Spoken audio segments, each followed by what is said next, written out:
పితావైన దేవుడా, మన తండ్రి అయిన దేవుని నుండి కర్తరాగిన యేసుక్రీస్తు నామమున ప్రభువైన యేసుక్రీస్తు నుండి అందరికీ కృపై సమాధానం కావాలంటే అందరికీ కృపా సమాధానం కలుగును గాక.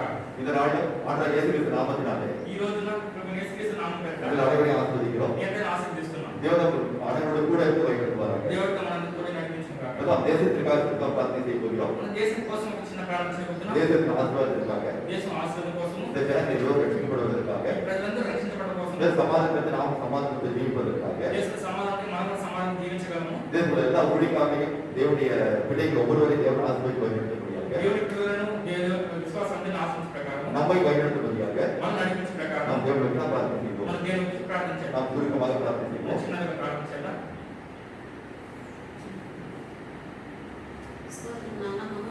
స్తోత్రాలు చెల్లిస్తున్నాం ప్రభా. మా దేశం కొరకు ప్రార్థిస్తున్నాం ప్రభా. అయ్యా మా తండ్రి రాజు మీ పేరు పెట్టమని మీరు ప్రభా మమ్మల్ని మేము తగ్గించుకుని ప్రభా మీ ముఖాన్ని వెతికి ప్రార్థించినప్పుడు ప్రభా మా చెడుతనాన్ని విడిచిపెట్టినప్పుడు ప్రభా అయ్యా మా ప్రార్థన ఆలకించి ప్రభా మమ్మల్ని దయతో క్షమించండి ప్రభా. ఇదిగో మా కుటుంబీకుల పాపాలను రాజా, మా దేశస్తుల పాపాన్ని, మా సంఘస్థుల వారి కుటుంబాల పాపాన్ని రాజా మీ పాదాలను మేము ఒప్పుకుంటున్నాం ప్రభా. మమ్మల్ని క్షమించి నాన్న మా దేశంలో మీరు క్షేమాన్ని దయచేయండి రాజా. అయ్యా తన దేశంలో ఉండే ప్రతి దైవ సేవకుల కొరకు మేము ప్రార్థిస్తున్నాం ప్రభా. నీతి ఉత్తమంగా నడుచుకోవడానికి రాజా, వారికి ఇచ్చిన ఆత్మను సరైన మార్గంలో నడపడానికి సహాయం చేయండి రాజా. ప్రతి సంఘంలో రాజా శుద్ధీకరణ దయచేయండి, అయ్యా పరిశుద్ధత దయచేయండి, నీతి ఉత్తమాన్ని దయచేయండి ప్రభా. అయ్యా తండ్రి రాజా మీకు స్తోత్రాలు. అయ్యా ప్రతి విశ్వాస కుటుంబాలను దర్శించండి ప్రభా. అయ్యా మీ పేరు పెట్టబడిన బిడ్డలు ప్రభా మీ సాక్షులుగా, అయ్యా మీకు నమ్మకస్తులుగా, నిజాయితీపరులుగా మీ వాక్యాన్ని అనుసరించి జీవించే కృపను దయచేయండి రాజా. అయ్యా మీకు స్తోత్రాలు చెల్లిస్తున్నాం. మా దేశ ప్రజలను మీరు కాపాడండి ప్రభా. పాపం నుండి విడిపించండి ప్రభా. అయ్యా రక్షణ దయచేయండి ప్రభా. నశించిపోతున్న ప్రతి బిడ్డను ఆత్మను మీరు దర్శించిన అన్న రక్షణ దయచేయండి ప్రభా. నానా రకాలైన పాపాల్లో కూరుకొనిపోయే బిడ్డల్ని విడిపించండి ప్రభా. మీకు స్తోత్రాలు. ప్రతిరోజు జరుగుతున్న రాజా అనేక రాజా పాపాలు, అయ్యా తండ్రి రాజా అక్రమాలు, అన్యాయాలు, దోపిడీలు, దొంగతనాలు, అత్యాచారాలు, మానభంగాలు, అయ్యా త్రాగుడు, మత్తు పదార్థాలు, గంజాయి తండ్రి రాజా ఎన్నో పాపాలకు రాజా బలైపోతున్నారు ప్రభా. విడిపించండి, ఎవరి బిడ్డల్ని విడిపించండి ప్రభా. మా దేశ సరిహద్దుల్లో సమాధానం దయచేయండి ప్రభా. అయ్యా తండ్రి రాజా మా దేశం చుట్టూ ఉన్న చైనా, నేపాల్, పాకిస్తాన్, టర్కీ అని రాజా ఈ దేశాలన్నిటి ద్వారా ఏ ఇబ్బందులు రాజా నాన్న మా దేశానికి రాకుండా కాచి కాపాడండి ప్రభా. ఇతర దేశాన్ని కూడా మీరు దర్శించి ప్రతి ఒక్కరు మీ వైపు తిరగడానికి సహాయం చేయండి. అయ్యా యెరూషలేం సమాధానం వరకు ప్రార్థిస్తున్నాం ప్రభా. అయ్యా తండ్రి రాజా ఇదిగోనానా, అయ్యా తండ్రి రాజా ఇదిగోనానా, అయ్యా తండ్రి వాళ్ళని రాజా మీరు రక్షించండి ప్రభా. వాళ్ళకి విరోధంగా వస్తున్న ప్రతి దేశాన్ని రాజా మీరు కనిపెట్టి రాజా వాళ్ళకి న్యాయ తీర్పు జరిగించండి ప్రభా. భారతదేశానికి విరోధంగా ఉన్న ప్రతి దేశానికి రాజా మీరు న్యాయ తీర్పు జరిగించండి ప్రభా. మాత్రం కాదు ప్రభా. అయ్యా తండ్రి రాజా ఇదిగోనానా మా దేశంలో ఆర్థిక వ్యవస్థను అయ్యా తండ్రి పడగొట్టాలని రాజా పన్నాగాలు జరుగుతుండగా ఆ కపటోపాయములను పన్నాగములను తలకిందులు చేయండి ప్రభా. మీకు స్తోత్రాలు చెల్లిస్తున్నాం. మా దేశ అభివృద్ధిని రాజా మీరు పెంచండి ప్రభా.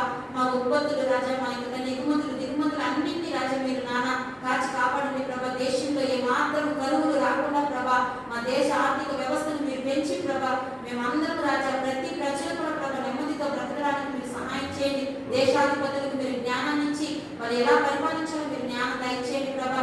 డాక్టర్లు, పోలీసులు, నర్సులు, పారిశుద్ధ కార్మికులు అందరినీ కాపాడండి ప్రభా. ఈ కరోనా వైరస్ నుంచి మమ్మల్ని విడిపించండి ప్రభా. హాస్పిటల్లో రాజా ఊపిరాడక ఎంతమంది నాన్న బాధింపబడి ఉన్నారు. అయ్యా ప్రతి ఒక్కరిని మీరు నాన్న రాజా ఆదరించి ఓదార్చి స్వస్థత దయచేయండి. యేసు రక్తాన్ని ప్రతి బిడ్డ మీద మేము చల్లుతున్నాం ప్రభా. అయ్యా మీరే దేశం నలుమూలన చల్లుతున్నాం, ప్రతి దేశం మీద చల్లుతున్నాం. స్వస్థత విడుదల దయచేయండి ప్రభా. అయ్యా తండ్రి రాజా మరణదూత క్రియలను, సాతాని క్రియలను రాజా, కటసర్పం యొక్క క్రియలను రాజా, క్రీస్తు విరోధి క్రియలను యేసు నామమున కట్టి బంధిస్తున్నాం. మా దేశంలో ఉద్యమాన్ని దయచేయండి ప్రభా. అది పల్లె పల్లెలను, గ్రామాల్లోను, పట్టణాలను, నగరాల్లోను అయ్యా తండ్రి దేశాలను వ్యాపించడానికి మీరు సహాయం చేయమని అయ్యా వేడుకుంటూ మా దేశాన్ని, దేశ ప్రజలను, అయ్యా మా కుటుంబాన్ని రాజా మీ చేతికి సమర్పిస్తున్నాం. మా పరిచర్యలు కూడా ఆశీర్వదించండి. మా రెండు సంఘాలను మీరు దీవించి ప్రతి కుటుంబంలో ఏ వ్యాధి బాధలు, ఏ ప్రతి సమస్యలున్నా విడిపించి ప్రభా మీరే ఆదరించి ఓదార్చి నడిపించమని వేడుకుంటూ మా దేశాన్ని, మా పరిచర్యలు, మా కుటుంబాలను ప్రతి ఒక్కరిని రాజా మీ చేతికి సమర్పించుకుంటూ యేసుక్రీస్తు వారి నామమున అడిగి వేడుకుంటున్నాము తండ్రి. ஆமென். இரண்டாவது பிதாவாகிய దేవుని మహిమకు గాక.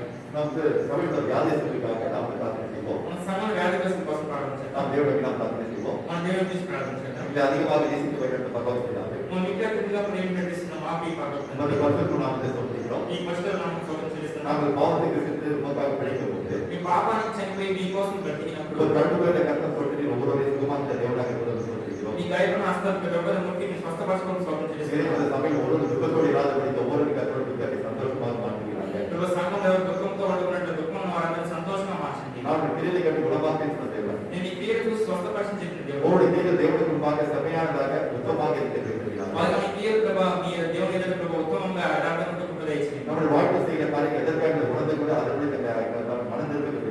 పరిగెత్తులు ఈ కార్యాలు ఎందుకు వచ్చాయని వాళ్ళు అర్థం చేసుకుని మారు మనసు పొందిన కృప దయచేయండి. உங்கள் ரத்தத்தை எவ்வளவு தெரிவிக்கிறோம் మీరు అర్థం ప్రతి ఒక్కరిని இயேசு చదువుతున్నారు. நாமத்தை பரிபூர்ண விடுதலை கட்ட கண்டிக்கிறாங்க యేసు నామమున పరిపూర్ణ విడుదల దయచేయండి. சபனத்துடைய வியாதிகளுக்கு மாற்றி கொடுக்கிறாங்க సంపూర్ణ సముద్ర వ్యాధిகளுக்கு మార్చివేయండి. பரிபூர்ண சுகத்தை தருகிறாங்க పరిపూర్ణ స్వస్థత ఇవ్వండి. அந்த சுரேஷ்வருடைய டிபிகளுக்கு ஆனந்தம் கொடுக்கிறாங்க సురేష్ సోదరులకు బీపీ షుగర్ నార్మల్ కృప దయచేయండి. ஆர்டிபிஷியல் எக்ஸிட் செய்து கொண்டு தானே தன்னுடைய காரியம் செய்ய தருகிறாங்க ఆర్టిఫిషియల్ లేకుండా దేవా ఆయన ఫిట్ చేసుకుని ఆయన కాడ ఆయన చేసుకుని కృప దయచేయండి. அதுபோல மேரி சகோதரிக்கு பரிபூர்ண சுகத்தை தருகிறாங்க ఆ ప్రకారం మీది సోదరికి పరిపూర్ణ స్వస్థత దయచేయండి. டிபிகளுக்கு ஆனந்தம் தருகிறாங்க బీపీ షుగర్ నార్మల్ కృప దయచేయండి. விசேஷமாக கொரோனா வைரஸ் பாதிக்கப்பட்ட ஜான்சன் பரிசோதிக்கிறோம் విశేషంగా కరోనా వైరస్ చేత బాధింపబడిన జాన్సన్ సోదరు కోసం ప్రార్థన చేస్తున్నాం. ஜான்சன் நான்சி மற்றும் சார்ஸ் ரோஸ் பரிசோதிக்கிறோம் జాన్సన్ నాన్సీ మరియు స్టార్ రోజు కోసం ప్రార్థన இந்த చేస్తున్నాం. விலையில் பரிபூர்ண சுகத்தை தருகிறாங்க ఈ బిడ్డలకు పరిపూర్ణ స్వస్థత దయచేయండి. இதற்கு தயவாக எந்த ஒரு இன்ஃபெக்ஷன் தெரியாதவரை பாதுகாக்கிறாங்க దయతో కనికరించి ఇన్ఫెక్షన్ పెరగకుండా కృప దయచేయండి. அதே போல சமையல் ஒவ்வொருவரும் நிறைய பாதுகாக்க வேண்டும் సంపూర్ణ ప్రతి ఒక్కరిని మీరే కాపాడి నడిపించండి.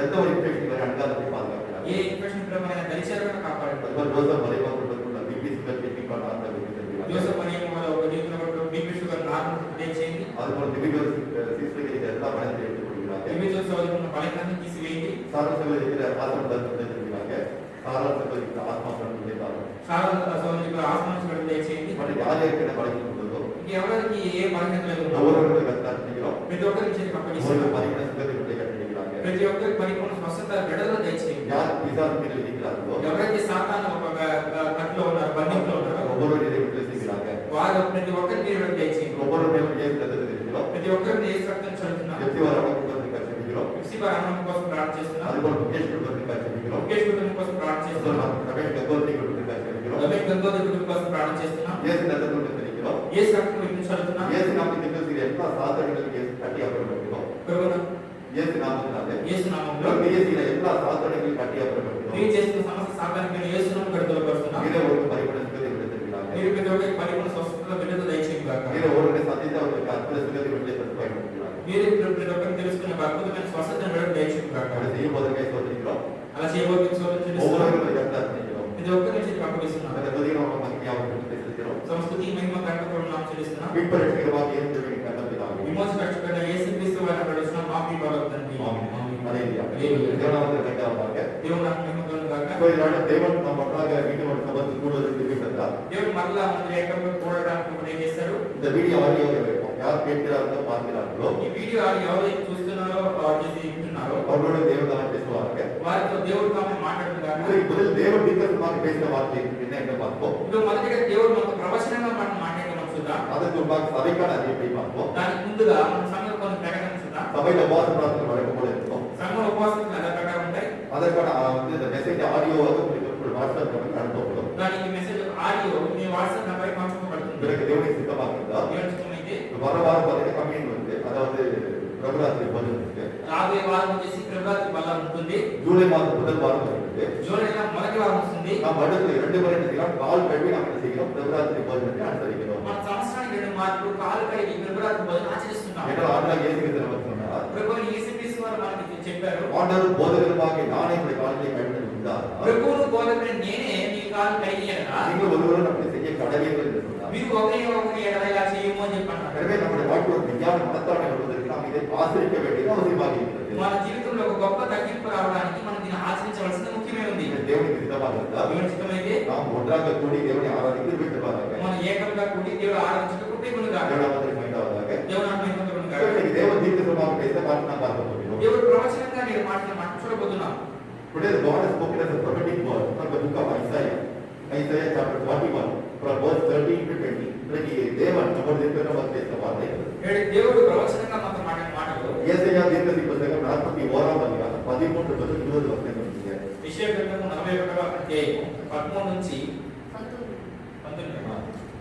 నీ దేవుడనైన యెహోవానకు నేను భయపడకుము, నేను నీకు సహాయం చేయుచున్నానని చెప్పుచు నీ కుడి చేతిని పట్టుకొనుచున్నాను. So அன்றைக்கு இஸ்ரவேலருடைய வாழ்க்கை என்ன நடந்ததுன்னா அவங்க வந்து அடிமைகளாக பாபிலோன் வந்து அனுப்பப்பட்டாங்க. మొదటి ఇశ్రాయేల్ జీవితంలో ఏం జరిగిందంటే వాళ్ళు బానిసలుగా ఐగుప్తులో ఉన్నారు. அப்படிப்பட்ட நேரத்துல అలాంటి సమయంలో 1-31 அத்தியாயம் வரை நீங்க ஏசாயா தீர்க்கதரிசி பார்க்கும்போது యెషయా పుస్తకం 37వ అధ్యాయం చూసినట్లయితే அவங்க செய்த பாவங்கள் அவர் எப்படி மனம் திரும்ப வேண்டும் என்று பல காரியத்தை தேவன் வந்து சொல்கிறார். వారు చేసిన పాపములు ఎలా మారు మనసు పొందాలో తెలియజేశారు. பிறகு 40ஆம் அத்தியாயத்திற்கு அவர்களை ஆறுதல் படுத்துவதற்காக பல காரியத்தை சொல்கிறார். 40వ అధ్యాయం నుంచి వారు ఆదరించే మాట చెప్తున్నారు. பிறகு இயேசுடைய ரகசிய வருகை குறித்து நமக்கு தீர்க்கதரிசனமாக சொல்கிறார். యేసుక్రీస్తు ఒక రహస్య రాకడ గురించి మనకి ప్రవచనంగా So, తెలియజేస్తున్నారు. இந்த அத்தியாயத்தை நாம் பார்க்கும்போது ఈ అధ్యాయం చూసినప్పుడు நீ பயப்படாத உன்னை கைவிடவில்லை, నువ్వు భయపడకు, నేను నీకు చేయబడట్లేదు, நாம் வலதுகை பிடித்து பயப்படாத உனக்கு துணை நிற்கிறேன் என்று நமக்கு சொல்கிறார். నీ కుడి చేయి పట్టుకొని నేను బలపరుస్తాను అంటున్నారు. அது மட்டுமல்ல, అది మాత్రం కాదు. பரலோகத்தில் பார்க்கும்போது తర్వాత వచనంలో చూసినప్పుడు இந்த ஜனங்கள் மிகவும் அதாவது சொற்ப ஜனங்களாக மாறிவிட்டார்கள். பெரிய எண்ணிக்கையாக இந்த ஜனங்கள் பல பேர் வந்து அழிக்கப்பட்டு சின்ன ஜனங்களாக மாறி சின்ன தொகையாக மாறிவிட்டார்கள். వీళ్ళు విస్తారమైన జనాలు ఏమైపోయారంటే స్వల్ప జనంగా మారిపోయారు. ஏனென்றால் அநேகர் வந்து பார்த்தா அதாவது கொல்லப்பட்டார்கள். అనేకులు చంపబడ్డారు. இப்போது அடிமையாக சென்ற ஜனங்கள் மிகவும் வந்து குறைந்த ஜனங்களாக இருக்கிறார்கள். బానిసలుగా వెళ్ళబడిన ప్రజలు ఇంకా అసలు ఆ సంఖ్య తగ్గిపోయింది. ஆயிரக்கணக்கான ஜனங்கள் வந்து இருந்தாங்க. వేల సంఖ్యలో మాత్రమే ప్రజలు ஒரு ఉన్నారు. 10,000 12,000 அதாவது எக்ஸாக்டா தெரியாது. எக்ஸாக்டா ஒரு 10,000 12,000 ஜனங்கள் இருந்திருப்பாங்க. అంటే అది ఖచ్చితంగా తెలియదు కానీ ఒక 10,000 12,000 ఉండవచ్చు. So, அதை தவிர எஸ்ரேல்ல வந்து சில ஜனங்கள் ஏழை ஜனங்கள் இருந்தாங்க. దేశంలో కొంత పేద దీని ప్రజలు ఉన్నారు. இப்போது அவர்களை பார்த்து தேவன் சொல்கிறார், అప్పుడు వారిని చూసి దేవుడు చెప్తున్నాడు, யாக்கோபின் சிறு பூச்சியை எப்படி பண்ணுவார்? పురుగు, మన చదువులో పురుగు వంటి యాకోబు అని ఏమంటున్నారు?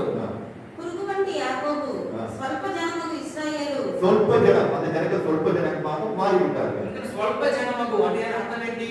ఆ ప్రజలు స్వల్ప జనంగా మారిపోయారు. தேவனுடைய ஆசீர்வாதம் இருந்தபோது சொற்ப ஜனமாக இருந்தது அதிக ஜனமாக மாறியது. దేవుడు ఆశీర్వాదం ఇచ్చినప్పుడు స్వల్ప జనము వారు అత్యధిక జనంగా మారారు. 70 பேர் கொண்ட யாக்கோபு குடும்பம் எகிப்தில் போனபோது பெரிய குடும்பமாக மாறியது. 70 మందితో వాళ్ళు ఐగుప్తుకు వెళ్ళినప్పుడు యాకోబు కుటుంబం ఎక్కువ సంఖ్యలో మారారు. எகிப்திலிருந்து புறப்பட்ட போது 6 லட்சம் ஜனங்களாக புறப்பட்டார். 6 லட்சம் புருஷர்களாக புறப்பட்டார். ఐగుప్తు నుంచి బయలుదేరినప్పుడు 6 లక్షల మంది పురుషులుగా బయలుదేరారు. மொத்தமாக 25 லட்சம் ஜனங்கள் இருக்கலாம். మొత్తం చూస్తే ఒక 20 లక్షల మంది ప్రజలు ఉండొచ్చు. ஆனால் அந்த லட்சக்கணக்கான ஜனங்கள் எப்படி குறைந்து போனார்கள்? ஆயிரக்கணக்கான ஜனங்களாக குறுகி போனார்கள். ఆ లక్షల సంఖ్యలో ప్రజలు ఎలా తగ్గిపోయారు? ఆ వేల సంఖ్యలో ప్రజలు తగ్గిపోయారు. So, தேவனுடைய கோபம் ஒரு ஜனங்கள் மேல் வரும்போது அந்த ஜனங்களுடைய வாழ்க்கையில் எல்லா கருத்தும் குறைபடும் என்றுதான் புரிந்து கொள்ள வேண்டும். దేవుని కోపము ఆ ప్రజల మీద వచ్చిందంటే వాళ్ళు అన్ని విషయాలు కొరత కలిగిపోతారని తెలుసుకోవాలి. ஆனாலும் அவர்களை பார்த்து சொல்கிறார், కానీ వారు చూసి చెప్తున్నారు, யாக்கோபின் பூச்சியே, இஸ்ரவேல் சிறு குடும்பமே பயப்படாதே என்று அவர்களை வந்து ஆறுதல் பண்ணுகிறார். పురుగు వంటి యాకోబు, స్వల్ప జనము ఇశ్రాయేలు భయపడకుడి అని అంటున్నారు. நான் உனக்கு சகாயராக உனக்கு துணை நின்று உன்னை வழிநடத்த வேண்டும். నేను నీకు సహాయం చేసి నడిపిస్తాను అంటున్నారు. அடுத்தது 15 16 வசனத்தை படிக்கும்போது ఇప్పుడు 15 16 వచనాలు చదివినప్పుడు కక్కులు పెట్టబడి పదును గల క్రొత్తదైన నుర్పిడి మానుగా నిన్ను నియమించి ఉన్నాను. నీవు పర్వతములను నూర్చుదువు, వాటిని పొడి చేయుదువు, కొండలను పొట్టువలే చేయుదువు. నీవు వాటిని గాలించగా గాలి వాటిని కొనిపోవును, సుడిగాలి వాటిని చెదరగొట్టును. இதோட அர்த்தம் என்னன்னா, చూడండి దీని అర్థం ఏంటి? அவர்கள் முன்பாக அநேகர் பார்த்தா பராக்கிரமசாலியாக மலைகள் போல குன்றுகள் போல அவர்கள் விரோதமாக இருக்கிறார்கள். వారి వ్యతిరేకంగా వచ్చేసి కొండల వలె నిరుపుడు మానవ వలె వ్యతిరేకంగా అనేకులు ఉన్నారు. அவர்கள் என்ன செய்வார்? தேவன் கூட இருக்கிற காரணத்தை அவர்களை பொடி போல பொடியாக்கி அவர்களை என்ன செய்வாங்க? கூட்டி போடுவார். దేవుడికి తోడేయడం మూలంగా వాళ్ళని పొడి పొడి చేసి వాళ్ళు కూల్ చేస్తారు, దూరి చేస్తారు. அப்படி வாழ்க்கை என்ன சொல்கிறார்? అలా ఉన్నప్పుడు ఏం చెప్తున్నారు? மலைகள் போல குன்றுகள் போல நமக்கு தடைகள் இருக்கலாம். మనకి పర్వతం వలె మనకు వచ్చేసి మనకి సమస్య ఉండవచ్చు, కొండ వలె సమస్య ఉండవచ్చు. தேவன் பொடி கூட இருக்கும்போது దేవుడు మన తోడే ఉన్నప్పుడు எல்லாம் முற்றுமிடாமல் దాన్ని ఏమీ లేకుండా చేస్తారు. இதோட இன்னொரு அர்த்தம் என்னவென்றால், దీనికి వేరొక అర్థం ఏంటంటే எந்தெந்த ஜனங்கள் மலைகள் போல குன்றுகள் போல தேவனை ஏற்றுக்கொள்ளாத ஜனங்களாக இருக்கிறார்களோ, ఏ ప్రజలైతే పర్వతం వలె కొండల వలె చేసి ఉన్నారో, దేవుడిని నిగ్రహించుకుని ఉన్నారో, நம் மூலமாக அந்த ஜனங்களை ஒருங்கி தேவனை ஏற்றுக்கொள்கிறார். మన మూలంగా దేవుడు వాళ్ళని నూర్పిడి చేసి వాళ్ళు మనల్ని అంగీకరించేస్తారు. ஓகே, இதன் மூலம் நாம் என்ன புரிந்து கொள்கிறோம்? దీని వల్ల మనం ఏం చేసుకుంటున్నాం? தேவன் நம்மோடு கூட இருக்கும்போது దేవుడు మన తోడే ఉన్నప్పుడు இந்த தேசத்தில் நாம் அதாவது கிட்டத்தட்ட 135 கோடி ஜனங்கள் இந்த தேசத்தில் இருக்கிறார்கள். ఈ దగ్గర ఈ దేశంలో 138 కోట్ల మంది ప్రజలు ఉన్నారు. அது நாம் ஒன்லி சொற்ப ஜனங்களாக சில அதாவது லட்சக்கணக்கான ஜனங்களாக தான் நாம் இருப்போம். కానీ మనం కొంత స్వల్ప జనముగా కొన్ని లక్షల మంది ప్రజలుగానే ఉన్నాము. ஆனால் தேவன் நம்மோடு கூட இருக்கும்போது కానీ దేవుడు మన తోడే நம் ఉన్నప్పుడు மூலமாக தேவன் பெரிய காரியத்தை செய்வார். మన మూలంగా దేవుడు గొప్ప కార్యం చేస్తారు. யார் யாருக்கு மன கடினங்கள் அந்த மன கடினத்தை உடைத்து போடுவார். ఎవరైతే మనసు కఠినపరుచుకుందో ఆ కఠినత్వాన్ని ఆయన పగలగొడతాడు. நம் மூலமாக தேவன் பெரிய காரியத்தை செய்வார் என்று சொல்கிறார். మన మూలంగా దేవుడు గొప్ప కార్యం చేస్తానని చెప్తున్నారు.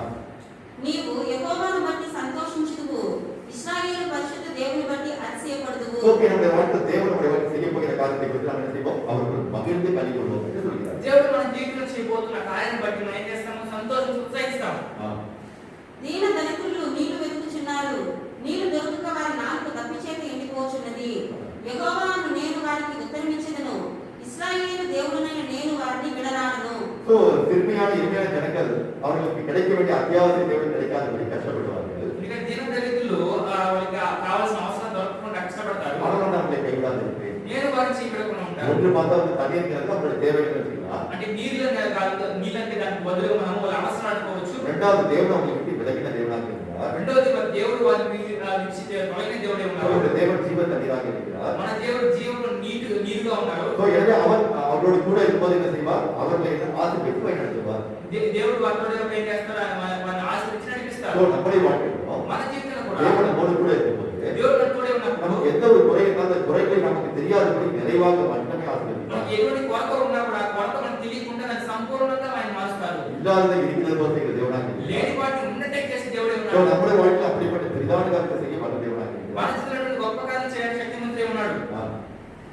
జనులు చూచి యెహోవా హస్తము ఈ కార్యము చేసిన నీవు ఇశ్రాయేలు పరిశుద్ధ దేవుడు దీన్ని కలుగజేసిన నీవు తెలుసుకొని నమస్కరించి స్పష్టముగా గ్రహించినట్లు చెట్లు లేని మెట్టల మీద నేను నదులను పారచేసేదను, లోయల మధ్యను ఊటలను ఉప్పుగా చేసేదను, అరణ్యమును నీటి మడుగులుగాను ఎండిన నేలను నీటి బుగ్గలుగాను చేసేదను. உதாரணமாக சொல்றார். ఉదాహరణ చెప్తున్నాను. எப்படி ஒரு வனாந்தரம் వరణ్యం ஒரு அதாவது ரெண்டு காரியத்தை சொல்லப்படுது. రెండు కార్యాలు చెప్పబడ్డాయి. ஒன்று வனாந்தரம் சொல்லப்படுது. మొదటి అరణ్యం అని చెప్పబడింది. ரெண்டு அவாந்தரம் எடாரி. அவாந்தரம் அர்த்தம் டெசர்ட் பாலைவனம் சொல்லப்படுது. ఎందుకంటే ఎడారి. அப்புறம் அந்த இடத்தை பார்த்து பல காரியங்கள் இருக்காது. ఆ చోట అనేక కార్యాలు ఉండవు. ஆனால் அப்படிப்பட்ட இடத்துல நான் செய்ய முடியுங்கிறது நம்முடைய வாழ்க்கையில் ஒன்றுமில்லாவிட்டாலும் நம்முடைய வாழ்க்கையை ஒரு ஆசீர்வதிக்க முடியும் என்று சொல்கிறார். అటువంటి పరిస్థితుల్లో లేని చోట కూడా ఆయన ఆశీర్వదించగలను, లేని వాటిని ఉన్నట్టుగా చేయగలను అంటున్నారు. தேவனுக்கு நம்மோடு கூட இருக்கிறது. దేవుడు మనతోనే ఉండడానికి தேவனை இதை செய்தார் என்று மற்ற ஜனங்கள் கண்டு உணர்ந்து கொள்வார்கள் என்று நமக்கு சொல்கிறார். మన దేవుడే చేశాడని ఇతర జనులు దాన్ని అర్థం చేసుకుని తెలుసుకుంటారని చెప్తున్నారు. இந்த தேவன் நம்மோடு பேசின வார்த்தை என்னவென்றால், దేవుడు మనతో మాట ఏంటంటే தேவனாய் கர்த்தராகிய நான் வலது கையை பிடித்து பயப்படாத நான் உனக்கு துணை இருக்கிறேன் என்று சொல்கிறார். வலது கையை பிடித்து నీ దేవుడికి యెహోవాకు నేను భయపడకము, నేను నీకు సహాయం చేస్తానని చెప్పు నీ కుడి చేతి పట్టుకొనుచున్నాను. அந்த தேவன் நம்மோடு கூட இருக்கும்போது ఆ దేవుడు మనతోనే ఉన్నప్పుడు பெரிதான காரியத்தை மூலமாக தேவன் செய்வார். మనకి గొప్ప కార్యాలు దేవుడు మన చేతిలో చేయనట్టు చేస్తాడు. நம்முடைய வாழ்க்கை எந்த குறை இல்லாதபடிக்கு நம்முடைய வாழ்க்கை குறைபட்ட இடத்துல நம்மை ஆசீர்வதித்து வழிநடத்துவார். మనకి ఏ కొరత లేకున్నట్లు కొరతపడిన సమయంలో మనల్ని ఆశీర్వదించి సంపూర్ణంగా அவருடைய చేస్తాడు. கரம் நம்மோடு கூட இருக்கிறார். ఆయన హస్తం మన తోడే ఉండడం அவருடைய వల్ల கரமே இதை செய்தது என்று நாம் உணர்வோம், மற்றவர்கள் நம்முடைய வாழ்க்கையில் தேவன் செய்தார் என்று அறிந்து கொள்வார்கள். ఆయన హస్తం మీద చేశాను అని చెప్పి మనం తెలుసుకుంటాం, మన దేవుడు చేశాక ఇతర జనులు తెలుసుకుంటారు. இப்படி தேவன் நம்மோடு பேசுவோம் கொண்டு வருவோம். నేను దేవుడు మనతో మాట చేసుకుందాం. இப்படி நேராக தேவனுடைய செய்திக்குள்ளாக நாம் கடந்து செல்வோம். నేరుగా మన దేవుని యొక్క మాటలో ప్రవేశిద్దాం. என்னோட எடுத்துக்கொள்ளுங்கள். నాతో పాటు తీసుకోండి. The book of Psalms chapter 48 verse 9. சங்கீதம் 48 9ஆம் வசனத்தை பார்க்கும்போது కీర్తనలు 45 కీర్తనలు 9వ వచనం చూసినప్పుడు దేవా మేము నీ ఆలయమునందు నీ కృపను ధ్యానించితిమి. தேவனை உம் ஆலயத்திற்கு நடுவிலே உமது கிருபை சிந்தித்துக் கொண்டிருக்கிறேன். You have God, O God, on your loving kindness in the midst of the temple. நாம் கண்களை மூடி தேவனை பிரார்த்தனை செய்வோம். మన కన్నులు మూసుకుని దేవుని చూసి ప్రార్థించడం. எங்களை அதிகமாக நேசித்து வருகின்ற பரலோக பிதாவே, మమ్మల్ని అత్యధికంగా ప్రేమించి నడిపిస్తున్న మా ప్రియ పరలోక తండ్రి, உமது பரிசுத்த நாமத்தை சொல்கிறோம். మీ పరిశుద్ధ నామమును స్తోత్రం చెల్లిస్తున్నాం. இதனுடைய ஆலயத்திற்கு நடுவிலே உடைய அதிசயமான கிருபை நாங்கள் சிந்தித்துக் கொண்டிருக்கிறோம். ప్రభు మీ ఆలయం మధ్యలో మీ ఆశ్చర్యకార్యాలను ప్రభు మేము చూస్తున్నాం. உமது கிருபையுடைய வாழ்க்கை என்ன செய்கிறது என்று புரிந்து கொள்ள எங்களுக்கு அந்த கண்ணை திறந்திருக்கிறாங்க. ఈ కృప మా జీవితంలో ఏం చేస్తున్నదని ప్రభు తెలుసుకోవడానికి మా కృపను దయచేయము గాక. நம்முடைய ஜீவனை பார்க்கும் பெரிதான இந்த கிருபை நாங்கள் பெற்றுக்கொண்டு வாழ எங்களுக்கு இருக்கிறாங்க. మా జీవం కంటే ప్రభు నీ కృప ఉత్తమని తెలుసుకున్న కృప దయచేయము గాక. தேவதாமை கூட பேசி பயன்படுத்துகிறாங்க. దేవుడు తామే మీరు మాతో మాట నడిపించుము గాక. ஆவியான சொல்கிறது சபையில் காது கேட்கிற வார்த்தைகளை கேட்ப సంఘములకు ఆత్మ చెప్పుచున్నది చెవుగా వాడు వినుగాక విన్న రీతిగా இந்த வார்த்தை ஒரு கேட்டு அதுபடி வாழ்வதற்கு ஒரு பெற்றிருக்கிறாங்க. ఈ మాటలని ప్రతి ఒక్కరు ఆ ప్రకారం జీవించడం కృప దయచేయండి. அதை மறைத்து வெளிப்படுகிறாங்க. దాసుని దాచి మీరు ప్రత్యక్షమవ్వండి. உங்க நாமத்திற்கு மாத்திரமே மகிழ்வுண்டாவதாக. మీ నామం మాత్రమే మహిమ కలుగుగాక. புதிய மத்திய அவர்களை கேட்கிறோம். సమస్త స్తుతి మహిమ గణితకు నామం చెల్లిస్తున్నాం. மீட்பரட்சகமாக இயேசு கிறிஸ்து பிதாவே. విమోచన రక్షకుడైన యేసుక్రీస్తు వారి ప్రవచనం మా ప్రియ పరలోక తండ్రి. ఆమేన్. ఆమేన్. நாம் மீண்டும் அந்த வார்த்தையை படிப்போம். మరొక మాట The చదువుతున్నాం. book of Psalms chapter 48 verse 8. சங்கீதம் 48 9ஆம் வசனத்தை படிக்கும்போது కీర్తన 42 కీర్తన 9వ వచనాన్ని చదివినప్పుడు தேவனை உமது ஆலயத்திற்கு நடுவிலே உமது கிருபை சிந்தித்துக் கொண்டிருக்கிறேன். You have God, O God, on your loving kindness in the midst of your temple. దేవా మేము నీ ఆలయం నందు ఈ కృపను ధ్యానించితిమి. So நம்முடைய வாழ்க்கையில் தேவனுடைய கிருபை எப்படிப்பட்டது என்று நாம் வந்து பார்க்க போகிறோம். మన జీవితంలో దేవుని కృప ఎటువంటిది చూడబోతున్నాం. நம்முடைய கிருபை எப்படிப்பட்டது? ఈ కృప ఎటువంటిది? நாம் தேவனுடைய ஆலயத்தில் இருக்கும்போது அவரை ஆராதிக்கும் போது துதிக்கும் போது தேவனுடைய கிருபை எப்படிப்பட்டதை మనం சிந்தித்துக் கொள்ள வேண்டியது அவசியமாக இருக்கிறது. మనం దేవుని మందిరంలో ఆరాధిస్తున్నప్పుడు దేవుని స్తుతిస్తున్నప్పుడు పాట పాడుతున్నప్పుడు దేవుని కృప ఎలాంటిదని మనం ధ్యానించాలి. அனுதினம் தேவனுடைய கிருபை நம்ம எப்படி வழிநடத்துவதை புரிந்து கொள்வது அவசியமாக இருக்கிறது. అనుదినము దేవుని కృప మనల్ని ఎలా నడిపిస్తుందో అర్థం చేసుకోవాల్సిన ముఖ్యమే ఉంది. என்னோட எடுத்துக்கொள்ளுங்கள். నా மத்தபடி తీసుకునండి. The book of Psalms chapter 63 verse 3 సంగీతం 63 వచనాన్ని பார்க்கும்போது కీర్తనలు 63వ కీర్తన 3వ వచనం చూసినప్పుడు నీ కృప జీవము కంటే ఉత్తమము. సో దావీదు சொல்கிறார் அவருடைய கிருபை நம்முடைய ஜீவனை விட பெரியது என்று சொல்கிறார். దావీదు చెప్తున్నాడు ఆయన కృప మన జీవము కంటే ఉత్తమమైనదని. அப்ப என்ன அர்த்தம்? అర్థమేంటి? நம்முடைய வாழ்க்கை பெரிதாக நினைப்பது என்ன? நம்முடைய ஜீவனை தான் நாம் பெரிதாக நினைக்கிறோம். మన జీవితంలో గొప్పగా ఏం తలుచుకుంటాము? మన జీవమునే మనం గొప్పగా తలుచుకుంటాము. இந்த ஜீவனை விட கிருபை பெரியது என்று தாவீது ఈ சொல்கிறார். జీవము కంటే ఆయన కృప ఉత్తమమైనది, గొప్పది అని చెప్పి దావీదు సో చెప్తున్నాడు. இன்னைக்கு நாம் பார்க்க போகிற செய்தியோட தலைப்பு என்னவென்றால் ఈ రోజు మనం చూడబోయే వర్తమాన యొక్క అంశం ఏంటంటే grace of our Lord is better than our life. அதாவது தேவனுடைய கிருபை நம்முடைய ஜீவனை பார்த்து பெரியது என்று பார்க்க முடியும். దేవుని యొక్క కృప మన జీవము కంటే గొప్పది. அவர் அந்த கிருபை எப்படிப்பட்டது என்று எதற்காக தேவன் நமக்கு தருகிறது என்று பார்க்க போகிறோம். ఆయన కృప ఎటువంటిది, ఎందుకు దేవుడు ఆయన కృపని అనుగ్రహిస్తాడో చూడబోతున్నాం. என்னோட எடுத்துக்கொள்ளுங்கள். అంతబట్టి తీసుకోండి. The book of Lamentation chapter 3 verse 22. புலம்பல் எரேமியா புலம்பல் 3ஆம் அதிகாரம் 22. The book of Lamentation విలాప వాక్యములు 3వ అధ్యాయము 22వ వచనం. 22వ వచనము. యెహోవా కృపగలవాడు, ఆయన వాత్సల్యత ఎడతెగక నిలిచినది గనుక మనము నిర్మూలం కాకుండా వారము. ஓகே, நாம் நிர்மூலமாக இருக்கிற கிருபையே நம்முடைய இறக்கங்களுக்கு முடிவில்லை. அடுத்த வசனத்தை படிப்போம். ఎందుకంటే యెహోవా కృపగలవాడు, ఆయన వాత్సల్యత ఎడతెగక నిలిచింది. 23వ వచనத்தை படிக்கும்போது 23వ వచనం చదివినప్పుడు అనుదినము నూతనముగా ఆయనకు వాత్సల్యత పుట్టుచున్నది, నీవు ఎంతైనా నమ్మదగిన వాడవు. சோ அனுதினம் சொல்லப்பட்டிருக்கு, காலைதோறும், அதாவது அழகா கண்ட சொல்லப்பட்டிருக்கு, காலைதோறும் கிருபைக்கு புதிதாக இருக்கிறது. అనుదినము అంటే తమిళ చెప్పబడింది, అంటే ఒకే కాలం ప్రారంభమైన మొదలుకొని చెప్పబడుతున్నది. சோ அதைத்தான் மோசே சொல்கிறார். అదే మోషే చెప్తున్నాడు, நாங்கள் வாழ்நாள் மகிழ்ந்து கலிகூறும்படி காலையில் புதிய கிருபை திருப்தியாக என்று சொல்கிறார். మా జీవితమంతా ఉత్సాహించి ఆనందించడానికి మా ఉదయ కాలం నుండి నీ కృప మాకు తోడై ఉండదు அவர் కాబట్టి புதிய கிருபை தேவன் நமக்கு புதிய கிருபை நம்ம நிரப்பிக்கிற ஒவ்வொரு நாள் காலையிலும். ఆయన నూతన కృపతో ప్రతిరోజు ఆయన ఒక మార్గంలో నడిపిస్తున్నారు. சில பேர் சாட்சி சொல்லுவாங்க, కొంతమంది సాక్ష్యం చెప్పాడు చెప్తారు, நாம் நிர்மூலமாக இருப்பது ஒரு சுத்த கிருபை என்று சொல்லுவாங்க. మీ నిర్మూలం కాకుండా ఆయన యొక్క కృప వలనే అని చెప్తూ ఉంటారు. சுத்த கிருபை, பரிசுத்த கிருபை சொல்லுவாங்க. పరిశుద్ధ కృప అని அப்படி అంటూ சுத்த ఉంటారు. கிருபை அசுத்த கிருபை ஒன்று சொல்லப்பட்டது.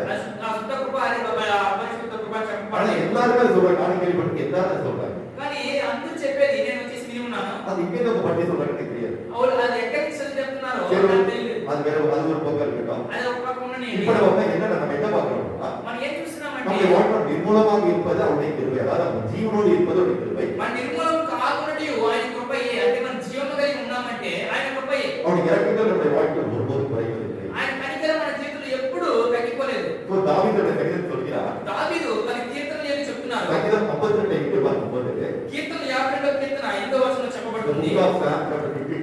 சங்கீதம் 52 பார்க்கும்போது కీర్తనలో 52వ కీర్తన 8వ వచనంలో చెప్పబడింది, நான் தேவனுடைய ஆலயத்தில் பச்சையான ஒரே மரத்தை போல இருக்கிறேன், நான் தேவனுடைய கிருபையின் மேல் நம்பிக்கையாக சொல்கிறார். నేనైతే దేవుని మందిరంలో పచ్చని ఓలివ చెట్టు వలె ఉన్నాను, ఆ. నిత్యము దేవుని కృప యందు నమ్మిక ఉంచి ఉన్నాను. அப்ப இந்த ஆலயம் நட்டிருக்கேன், பச்சையான ஒரே மரம் இருக்கிறா, ஒரு பெரிய சாதி இப்படி போல இருக்கு. నేను ఎలా ఉన్నాను? దేవుని మందిరంలో ఒక పచ్చని ఓలివ చెట్టు వలె ఉన్నాను. அப்புறம் எங்க இருக்கேன்? ஆலயத்தில் நாட்டப்பட்ட காலத்தில் பச்சையான ஒரே மரம் போல నేను இருக்கு. మందిరంలో నాటబడి ఉన్నాను కాబట్టి నేను పచ్చని ఓలివ చెట్టు వలె ఉన్నాను. அப்புறம் தேவனோட ஐக்கியமாக இருப்போம், தேவனுடைய ஆலயத்தில் அதிகமாக இருப்போம், நாம் எப்படி இருக்கிறோம்? நம்முடைய வாழ்க்கை பசுமையாக மாறிக்கிற தேவனோடு கூட இருந்து நம்ம கிருபையால் தாங்குகிறார். దేవుడి మందిరంలో ఉన్నప్పుడు, దేవుడి వాక్యంలో మనం ఉన్నప్పుడు అప్పుడు நம்முடைய கிருபையால் தாங்கி நம்ம பசுமையான ஒரு பெருமையான வாழ்க்கைகளாக நடத்துகிறார். దేవుడి కృపతో ఆయన పచ్చని ఒక మార్గం నడిపిస్తున్నారు. ஓகே, சோ அப்படியே இன்னைக்கு நாம் என்ன பார்க்கிறோம்? ఈరోజు నేను చూసినామంటే தேவனுடைய கிருபை எப்படிப்பட்டது? அன்றைக்கு தாவீது சொன்னது போல அவருடைய ஆலயத்தின் நடுவில் அவருடைய கிருபை நாம் விதித்துக் கொண்டிருக்கிறோம். దేవుని యొక్క మందిరం మధ్యలో ఆయన కృపను మనం ధ్యానిస్తున్నాము. அவருடைய ஆலயத்தில் பச்சையான ஒரே மரத்தை போல இருக்கிற அவருடைய கிருபை கண்டு நம்பிக்கையாக இருக்கிறோம். ఆయన మందిరంలో ఓలివ చెట్టు వలె, పచ్చని ఓలివ చెట్టు వలె ఉన్నాం, ఆయన నమ్మిక ఉంచి ఉన్నాం. அவருடைய கிருபை ஜீவனை பார்த்து புரியுது. ఆయన కృప జీవం కంటే ఉత్తమమైనది. நாம் நிர்மூலமாக இருந்திருப்பது அவருடைய கிருபை. మన నిర్మూలం కాకునడియు ఆయన కృపయే. அந்த கிருபை காலையில் புதிதாக இருக்கிறது. ఆ కృప ఉదయ కాలంలో నుంచి మనకు వస్తున్నది. எனவே அந்த கிருபை எப்படி இந்த உலகத்தில் வந்தது என்று பார்க்க போகிறோம். ఈ కృప ఈ లోకానికి ఎలా వచ్చిందని నేను చూడబోతున్నాను. நம்மளை எடுத்துக்கொள்ளுங்கள். నాటబడి తీసుకోనండి. The book of John chapter 1 verse 1. யோவான் 1ஆம் அதிகாரம் 1ஆம் வசனத்தை பார்ப்போம். యోహాను సువార్త మొదటి అధ్యాయం మొదటి వచనం చూద్దాం. பிறகு 14ஆம் வசனத்தை படிப்போம். తర్వాత 14వ వచనాన్ని చదువుదాం. பிறகு 17ஆம் வசனத்தை படிப்போம். తర్వాత 17వ వచనం చదువుదాం. The book of John chapter 1 verse 1 verse 14 verse 17. ఆదియందు వాక్యము ఉండెను, ఆ. వాక్యము దేవుని యొద్ద ఉండెను, వాక్యము దేవుడై ఉండెను. ஆதியிலே தேவன் இருந்தார், தேவனோடு கூட இருந்தது அவருடைய வார்த்தை இருந்தது. ఆదిలో దేవుడు ఉన్నాడు, ఆ దేవుని దేవుని వాక్యం ఉంది, அந்த வார்த்தை தேவனாக இருந்தது. ఆ వాక్యమే ఆ వాక్యము దేవుడి నుంచి బయటకు వచ్చినప్పుడు యేసుక్రీస్తుగా మారింది. அவர் அப்போ கிறிஸ்து என்று அழைக்கப்பட்டார். அவர் கிறிஸ்துவாக இருந்தார். ఆయన క్రీస్తుగా ప్రకటింపబడ్డారు. క్రీస్తుగా ఆయన ఉన్నారు. இப்போ 14వ వచనం பார்ப்போம். ఇప్పుడు 14వ వచనం చూద్దాం.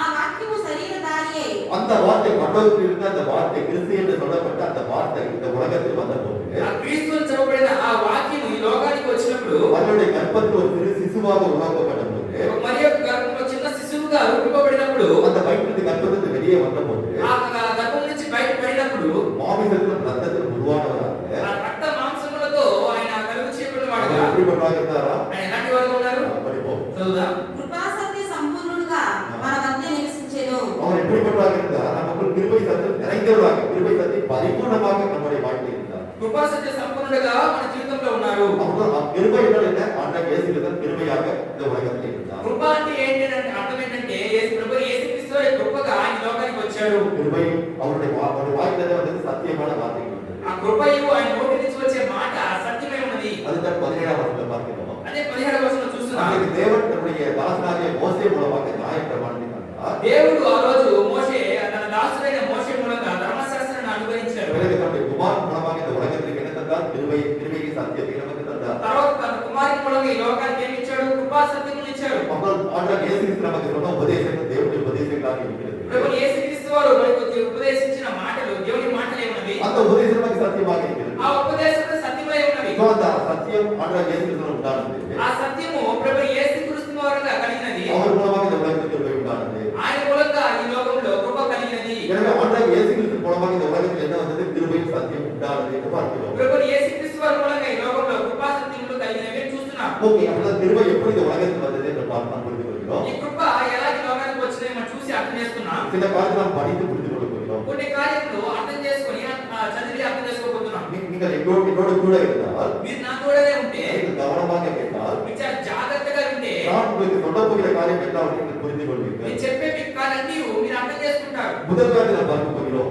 మొదటి కార్యం చూడబోతున్నాం. அது பிளஸ்ட் பை தி காட், தேவனால் நீங்கள் ஆசீர்வதிக்கப்பட்டவர்களா? మీరు దేవుని మూలంగా ఆశీర్వదించబడిన వారా? நாம் நம்மை அமைப்போம். మనల్ని అడుగుతున్నాం. அதாவது இப்ப நீங்கள் உங்களை பார்த்து கேட்க, நீங்கள் தேவனால் ஆசீர்வதிக்கப்பட்டவர்களா என்று நீங்களே கேட்க வேண்டும். మిమ్మల్ని మీరే ప్రశ్నించుకోవాలి. మీరు దేవుని మూలంగా ఆశీర్వదించబడిన వారా అని. வேதத்தில் என்ன சொல்லப்பட்டது பார்க்க போகிறோம். పరిశుద్ధ గ్రంథంలో ఏం చెప్పబడిందో చూడబోతున్నాం. என்னோட எடுத்துக்கொள்ளுங்கள். నాతో పట్టిస్తున్నానండి. The book of Genesis chapter 24 verse 10. ஆதியாகமம் 24ஆம் அதிகாரத்தை எடுத்துக்கொள்வோம். ఆదికాండము 24వ అధ్యాయం తీసుకుందాం. The book of Genesis chapter 24 verse 10. ఆదికాండము 24వ అధ్యాయం 10వ వచనం చదువుదాం.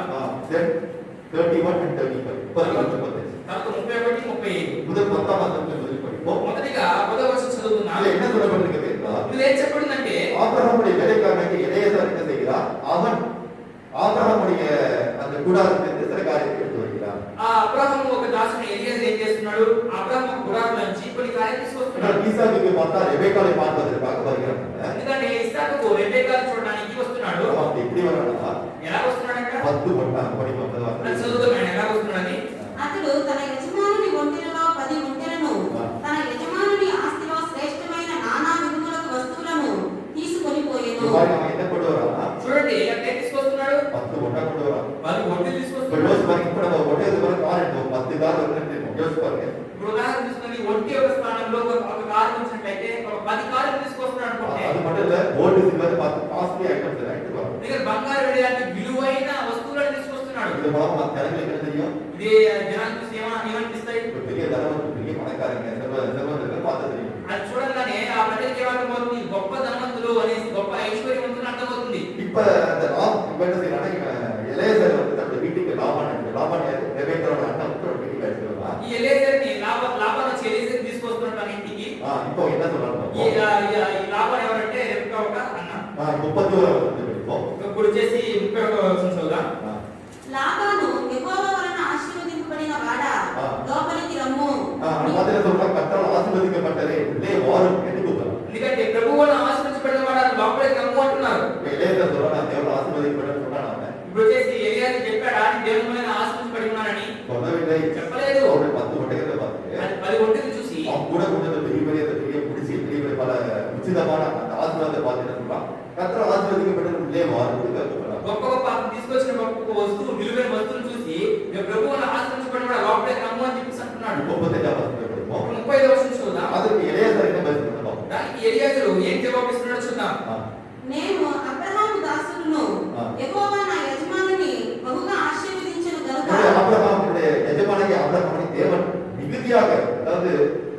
பயங்கரமா ஆசீர்வதிச்சிருக்காரு அப்படின்னு சொல்றாங்க. తన యజమానుడైన అబ్రహాముని దేవుడు ఆయన ఎక్కువగా అమితముగా ఆశీర్వదించినాడని చెప్తున్నాడు. எனவே அவன் எப்படி இருக்க ஒரு பெரிய சீமானாக, பெரிய செல்வந்தனாக, பெரிய ஐஸ்வர்யவானாக இருக்கான். అది గొప్ప ధనవంతుడిగా గొప్ప ఐశ్వర్యవంతుడిగా ఉన్నాడు. நான் சொல்றது உங்களுக்கு చెప్పే అర్థమవుతుందా? லாபான் என்ன சொல்றா, நீ தேவனால் ஆசீர்வதிக்கப்பட்ட சொல்றான்.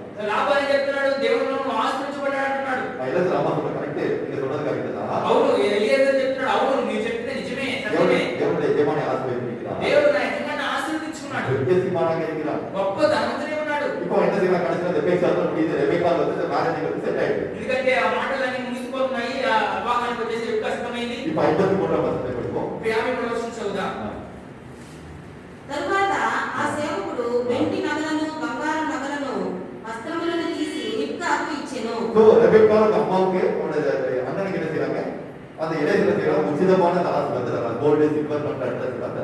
ఏదైతే ఏం చేస్తున్నాడంటే నాకు తీసుకొచ్చిన వస్తువులన్నింటినీ, విలువైన వస్తువులన్నింటినీ ఆ రిబ్కా ఒక అన్న తల్లిదండ్రులకు ఇస్తున్నాడు. அப்படி என்றால் இந்த உலகத்தின் ஜனங்கள் எதை பெரிதாக நினைக்கிறார்கள்? ఈ లోక జనులు ఏది గొప్పగా తెచ్చుకుంటున్నారు? இந்த உலகத்தில் தேவன் தந்த ஆசீர்வாதம், உலகத்தின் ஆசீர்வாதம் பெரிதாக நினைக்கிறார்கள். దేవుడు ఇచ్చిన ఆశీర్వాదం ఈ లోక సంపదను గొప్పగా அந்த తెచ్చుకుంటున్నారు. ஆசீர்வாதம் நமக்கு இருக்கும்போது தேவனால் நமக்கு பெரிதாக வந்து ஆசீர்வதிக்கப்பட்டு நினைக்கிறார்கள். ఈ ఆశీర్వాదం మనకు ఉన్నప్పుడు దేవుడి మూలంగా ఆశీర్వదించబడమని కూడా ஆனா అనుకుంటున్నారు. தேவனுடைய பார்த்த ஆசீர்வாதம் ஒன்றுமே இல்லை என்று புரிந்து கொள்ள வேண்டும். కానీ దేవుడి దృష్టిలో ఈ ఆశీర్వాదం ఏది లేదని మనం అర్థం చేసుకోవాలి. எனக்கு 4 பங்களா இருக்கா, 4 బంగారం ఉండొచ్చు, 4 கார் இருக்கா, 4 కార్లు ఉండొచ్చు, பேங்க்ல 10 கோடி ரூபாய் பணம் இருக்கா, బ్యాంకులో 10 కోట్ల రూపాయల డబ్బులు ఉండొచ్చు. இது எனக்கு பெரிய காரியமா இருக்கா? ఇది నాకు గొప్ప కార్యం ఉండొచ్చు. தேவனுடைய பார்த்த அற்புதமான குப்பியாக இருக்குது, அவருடைய பார்வையில் ஒன்றுமே இல்லை என்று புரிந்து கொள்ள ఇది வேண்டும். దేవుడి దృష్టిలో చక్కగా ఉంది, ఏమీ లేదని అర్థం చేసుకోవాలి. ஏன்னா உங்களுக்கு உங்களுக்கு ஐஸ்வர்யம் தரலாம், தேவனுக்கு அதனால எந்த பிரயோஜனம் இல்லை. ఇది మీకు ఐశ్వర్యం ఇవ్వడం వలన దేవునికి ఎటువంటి ప్రయోజనం లేదు. எப்போது அது பிரயோஜனமாக மாறுகிறது? అది ఎప్పుడు ప్రయోజనంగా మారుతుంది. நீங்கள் உங்களுக்கு தந்த ஆசீர்வாதத்தை தேவனுக்காக தர வேண்டும் நினைக்கும் போது தேவனுக்கு பிரயோஜனமாக மாறுகிறது. మీకు ఈ దేవుడు ఇచ్చిన ఆశీర్వాదం బట్టి ఈ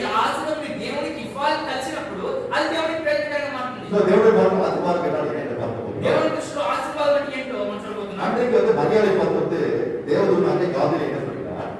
ఆ రోజు మర్యాద చూసి దేవుడు గాబ్రియల్ ఏం చెప్తున్నారు? The book of Luke chapter 1 verse 8.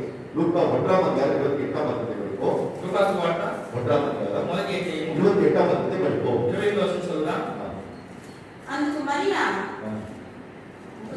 ஒன்று 28 ఆ దూత లోపలికి వచ్చి இப்ப இந்த காபிரியல் என்ன செய்கிறார்? மரியாளோட வீட்டுக்குள்ள வந்து என்ன செய்கிறார்?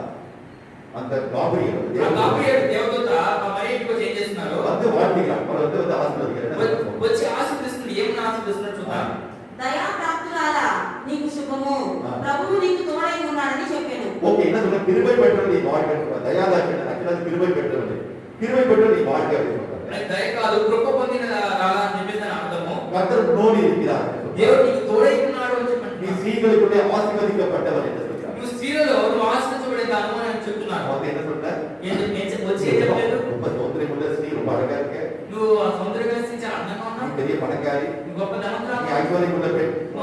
தேவனாலே ஆசீர்வதிக்கப்பட்டு சொல்லவில்லை. దేవుడు ఆశీర్వదించబడ్డాను చెప్పలేదు. நீ தேவனுடைய கிருபை உனக்கு கிடைத்தது. దేవుని కృప నీ మీద ఉంది. இந்த உலகத்தில் அநேக ஸ்திரீகள் இருந்தாலும் உண்மையில் தேவன் இரக்கமாக இருந்த ఈలో காரணத்தினால் అనేక స్త్రీలు ఉన్నా కూడా దేవుడు నీ మీద కనికరం ఉంచిన కారణం చేత நம்முடைய குமாரனுடைய வயிற்றில் வந்து ஒரு குழந்தையாக உருவாக்குவதற்கு சித்தம் கொண்டார். ఆయన కుమారుడు నీ గర్భంలో పుట్టింపచేయడానికి ఆయన చిత్తం కలిగి ఉన్నాడు. அதுல புரியுதா உங்களுக்கு? నిజంగా అర్థమవుతుంది. தேவனால் நீங்களும் ஆசீர்வதிக்கப்பட்டவர்கள் என்று அர்த்தம். దేవుని మూలంగా మీరు ఆశీర్వదించబడ్డారని అర్థం ఏంటి? இந்த உலகத்தில் ஐஸ்வர்யம் ஆசீர்வாதம் அல்ல. ఈ లోపల ఐశ్వర్యము ఆస్తులు కాదు. தேவனுடைய கணக்கு கிருபை கிடைத்திருக்கிறதா? దేవుడి యొక్క దృష్టిలో మన కృప దొరికి ఉందా? தேவனுடைய கணக்கு கிருபை கிடைக்கும் போது దేవుడి యొక్క కృప మనకు దొరికినప్పుడు நம் உலகத்தில் நாம் எதிர்பார்க்கிற எல்லா காரியம் தானாக வந்துடும். ఈ లోకంలో మనం ఎదురు చూస్తున్న కార్యాలన్నీ తనంతా తానే వచ్చేస్తాయి. அன்றைக்கு மரியாள் வந்து ஒரு பெரிய பணக்காரி கிடையாது, சாதாரண ஒரு சின்ன ஏழை பெண்ணாக இருந்தார். ஏழை வீட்டு பெண்ணாக இருந்தார். మరియా ఒక గొప్ప ధనవంతురాలు కుటుంబం చెందింది కాదు, ఒక సాధారణ బీదరిలో పుట్టిన అమ్మాయి. விவாகம் நடந்த போதும் వివాహమైన తర్వాత కూడా அவர் சாதாரண கார்பெண்டராக ஒரு தச்சன், ஒரு ஆசாரியாக இருந்தார். ఒక వడ్రంగి బాలిగా ఉండేది. அப்புறம் ஒரு தினக்கூலி வாங்குற ஒரு லேபராக ஒரு கூலியாக இருந்தார். ఒక రోజు ఒక కూలి తీసుకునే ఒక లేబర్గా ఉండేవారు. அப்புறம் அந்த வாழ்க்கை எப்படிப்பட்டதாக யோசிப்பாங்க. చూడండి వారి జీవితం ఎలాంటి ఆలోచించండి. அப்புறம் இந்த உலகத்தில் ஐஸ்வர்யத்தால் அவர்கள் ஆசீர்வதிக்கப்படவில்லை. ఈ లోక ఐశ్వర్యం మూలంగా ఆశీర్వదించబడలేదు. தேவன் அவர்களை பார்த்து என்ன சொன்னார்? కానీ దేవుడు వారి విషయం చెప్పారు. யோசேப்பு நீதிமான். యోసేపు నీతిమంతుడు. மரியாதை பார்த்து சொன்னா நீ கிருபை பெற்ற ஸ்திரீ என்று சொன்னார். మరియా దృష్టిలో కృప పొందిన స్త్రీవి అని అన్నారు. எனவே தேவனுடைய பார்வையில் எது ஆசீர்வாதமாக இருக்கிறது? దేవుని దృష్టిలో ఏది ఆశీర్వాదంగా ఉంది? தேவனுடைய பார்வையில் நம்மை பார்த்து நீ உத்தமன், நீ நீதி நீதிமான் என்னுடைய கிருபை பெற்றால் என்று சொல்வதே ஆசீர்வாதமாக இருக்கிறது. దేవుని దృష్టిలో నీకు కృప దొరికినది, నువ్వు ఉత్తమవంతుడు, నువ్వు ఉత్తముడు, నీతిమంతుడు అని చెప్పడే ఆశీర్వాదంగా ఉంది. ஆசீர்வாதம் என்ன என்பதை நாம் புரிந்து கொள்கிறோம். ఆశీర్వాదం ఏంటో అర్థం చేసుకుంటున్నాం. அப்படி அந்த ஆசீர்வாதத்தை நாம் பெற்றுக்கொள்கிறோம், நாம் புரிந்து கொள்கிறோம். ఆ ఆశీర్వాదం పొందుకుంటున్నాం, అర్థం చేసుకుంటున్నాం. இப்போது உங்களுக்கு கிருபை இருக்கிறது என்பதை நீங்கள் எப்படி புரிந்து கொள்வீர்கள்? ఇప్పుడు మీకు కృప ఉన్నదని మీకు ఎలా తెలుస్తుంది, ఎలా అర్థం చేసుకుంటారు? நான் சொல்ல புரியுதா உங்களுக்கு? నేను చెప్పే అర్థమవుతుందా మీకు? கிருபை இந்த உலகத்தில் பெரிதான காரியம் என்று நாம் புரிந்து கொள்கிறோம். ఈ లోపల కృప అనేది చాలా గొప్ప కార్యము అని అర్థం చేసుకోవాలి. எனக்கு ஐஸ்வர்யம் இருந்தா, నాకు ఐశ్వర్యం ఉండవచ్చు. ஆனா இந்த ஐஸ்வர்யத்தை ஒரு பைசா கூட அந்த பரலோகத்தில் எடுத்து போக ఈ முடியாது. ఐశ్వర్యంలో ఈ ధనంలో ఒక్క రూపాయలు కూడా నేను మన పరలోకానికి తీసుకెళ్ళాను. அதைத்தான் பிரசங்கி சொல்கிறார், అదే ప్రసంగి చెప్తున్నాడు, யோபு சொல்கிறார், యోబు చెప్తున్నాడు. தாய் கர்ப்பத்தில் நிர்வாணமாக வந்த நீ இந்த உலகத்தை விட்டு நிர்வாணியாக போக போகிறாய். అదే దిగంబరిగా వచ్చి ఈ లోకం దిగంబరిగా వెళ్ళబోచు అంటున్నాడు. உன்னுடைய கை பிரயாசத்துக்கு எதையும் நீ எடுத்து போக போகிறது என்று சொல்கிறார். నీ చేతి ప్రయాసంతో ఏది తీసుకోకూడదు అంటున్నాడు. அதனால இந்த உலகத்தை தேவனுடைய ஆசீர்வாதம் பெற்றால் தேவனுடைய கிருபை நம்முடைய வாழ்க்கையில் இருக்கிறது. அதுதான் பெரிதான காரியமாக இருக்கிறது. ఈ లోపల దేవుని ఆశీర్వాదం ఏంటి? దేవుని కృప మన తోడే ఉండే గొప్ప ఆశీర్వాదము. இரண்டாவது என்ன பார்க்க போகிறோம்? రెండో కార్యం చూడబోతున్నా. எனக்கு கிருபை இருக்கிறது என்பதை நான் எப்படி புரிந்து கொள்ள முடியும்? నా కృప ఉన్నదని నేను ఎలా అర్థం చేసుకోగలను? இரண்டாவது, how will you understand that you are having a grace? நம்முடைய வாழ்க்கை தேவனுடைய கிருபை இருக்கிறது என்பதை நீங்கள் எப்படி புரிந்து கொள்ள முடியும்? మన జీవితంలో దేవుని కృప మనకు ఉన్నదని ఎలా అర్థం చేసుకోగలము? How will you understand that you are having the grace of the God? நாம் எப்படி புரிந்து கொள்வது என்று பார்க்க போகிறோம். మనం ఎలా అర్థం చేసుకోవడం అని చూడబోతున్నాం. How will you understand that you are having the grace? இதுதான் உங்க வாழ்க்கை மிக முக்கியமான காரியம். ఇదే మీ జీవితంలో ముఖ్యమైన కార్యము. இப்போ உதாரணத்துக்கு நீங்க பெரிய ஐஸ்வர்யவான உங்க பேங்க்ல இருந்த பணம் இருக்கும், గొప్ప ధనవంతుడు అంటే అర్థం ఏంటి? బ్యాంక్ నుంచి డబ్బులు ఉండడము, சொந்த வீடு, கார், பங்களா இருந்தா. సొంత ఇల్లు, కారు, బంగ్లా ఇవి ఉండడం. ஆனா கிருபை நம்முடைய வாழ்க்கை இருக்கிறது என்பதை எப்படி புரிந்து கொள்வது? ఈ కృప మన జీవితంలో ఉన్నదని ఎలా అర్థం చేసుకోవడం? நோவாவுடைய வாழ்க்கை தான் அந்த பார்க்க போகிறோம். నోవాహు ఒక జీవితాన్ని బట్టి మనం చూడవచ్చు. ஏதோ எடுத்துக்கிறது. అంత బట్టి తీసుకున్నాండి. அன்றைக்கு நோவாவை பார்த்து தேவன் சொன்னார், ఆ రోజు నోవాహుతో దేవుడు చెప్పారు. the book of Genesis chapter 6 verse 8, ஆதியாகமம் 6ஆம் அதிகாரம் 8ஆம் வசனத்தை பார்க்கும்போது, ఆదికాండము 6వ అధ్యాయం 8వ వచనం చూసినప్పుడు the book of Genesis chapter 6 verse 8, అయితే నోవాహు యెహోవా దృష్టి యందు కృప పొందిన వాడాయెను. ஓகே, அப்படின்னா அவருடைய பிரதான ஆசீர்வாதம் என்ன? தேவனுடைய கண்ணில் கிருபை கிடைத்தது. నోవాహు ప్రధాన ఆశీర్వాదం ఏంటి? దేవుడి ఎదురు నుంచి ఆయన కృప దొరికింది. சோ தேவனுடைய கண்ணில் கிருபை கிடைத்தது என்பதை எப்படி நாம் புரிந்து கொள்வது என்று பார்க்க போகிறோம். దేవుడి నుంచి కృప పొందినాము అని ఎలా తెలుసుకోవడం? முதல் காரியம் என்ன நடந்ததுன்னா, మొదటిగా ఏంటంటే நமக்கு கிருபை தேவனிடத்திலிருந்து கிடைத்தது என்றால் మొదటిగా దేవుడి ఎదురు నుంచి మన కృప దొరికింది అంటే we get the divine warning, தேவனுடைய எச்சரிப்பை நாம் பெற்றுக்கொள்வோம். దేవుని యొక్క హెచ్చరికలను పొందుకుంటాం. we get the divine warning from the God, தேவனிடத்திலிருந்து அந்த தேவ எச்சரிப்பை நாம் பெற்றுக்கொள்வோம். దేవుని ఎదురు నుంచి దేవుని హెచ్చరికను పొందుకుంటాం. அப்ப நம்முடைய வாழ்க்கை என்ன செய்ய வேண்டும், என்ன செய்யக்கூடாது என்ற எச்சரிப்பை நாம் பெற்றுக்கொள்வோம். మన జీవితంలో ఏం చేయాలి, ఏం చేయకూడదు అనే దాన్ని హెచ్చరికలను పొందుకుంటాం. the book of Hebrews chapter 11 verse 7, எபிரேயர் எழுதின 11ஆம் அதிகாரம் 7ஆம் வசனத்தை பார்க்க போகிறோம். ఎప్పుడు రాసిన పత్రిక 11వ అధ్యాయం 7వ వచనం చూడబోతున్నాం. the book of Hebrews chapter 11 verse 7, ఎబ్రీయులకు రాసిన పత్రిక 11వ అధ్యాయం 7వ వచనం చదువుతున్నాం. విశ్వాసమును బట్టి నోవాహు ఆది వరకు చూడని సముద్రమును గూర్చి దేవుని చేత హెచ్చరింపబడి பாருங்க என்ன நடந்தது? அந்த காலத்துல மழை கிடையாது, அந்த காலத்துல மழை கிடையாது. చూడండి, ఆ కాలంలో వర్షం లేదు. அப்படி பனி பெய்தல் செய்து அந்த பனி மூலமாக தான் அந்த பூமியில இருந்து புல்பூண்டுகள் வளரும். చూడండి, మంచు కురిసి ఆ మంచు పడంగానే భూమి మీద చెట్లు మొలకలు మొలుస్తాయి. அன்றைக்கு அவன் என்ன செய்தான்? தேவன் அவனை எச்சரித்தார். ఆ రోజు దేవుడు ఏం చేశాడు? వారిని హెచ్చరించాడు. என்ன எச்சரித்தார்? ఏం హెచ్చరించాడు? பெரிய ஒரு ஜலப்புயல் வரப்போகிறது. ఒక పెద్ద జలప్రళయం అవుతుంది.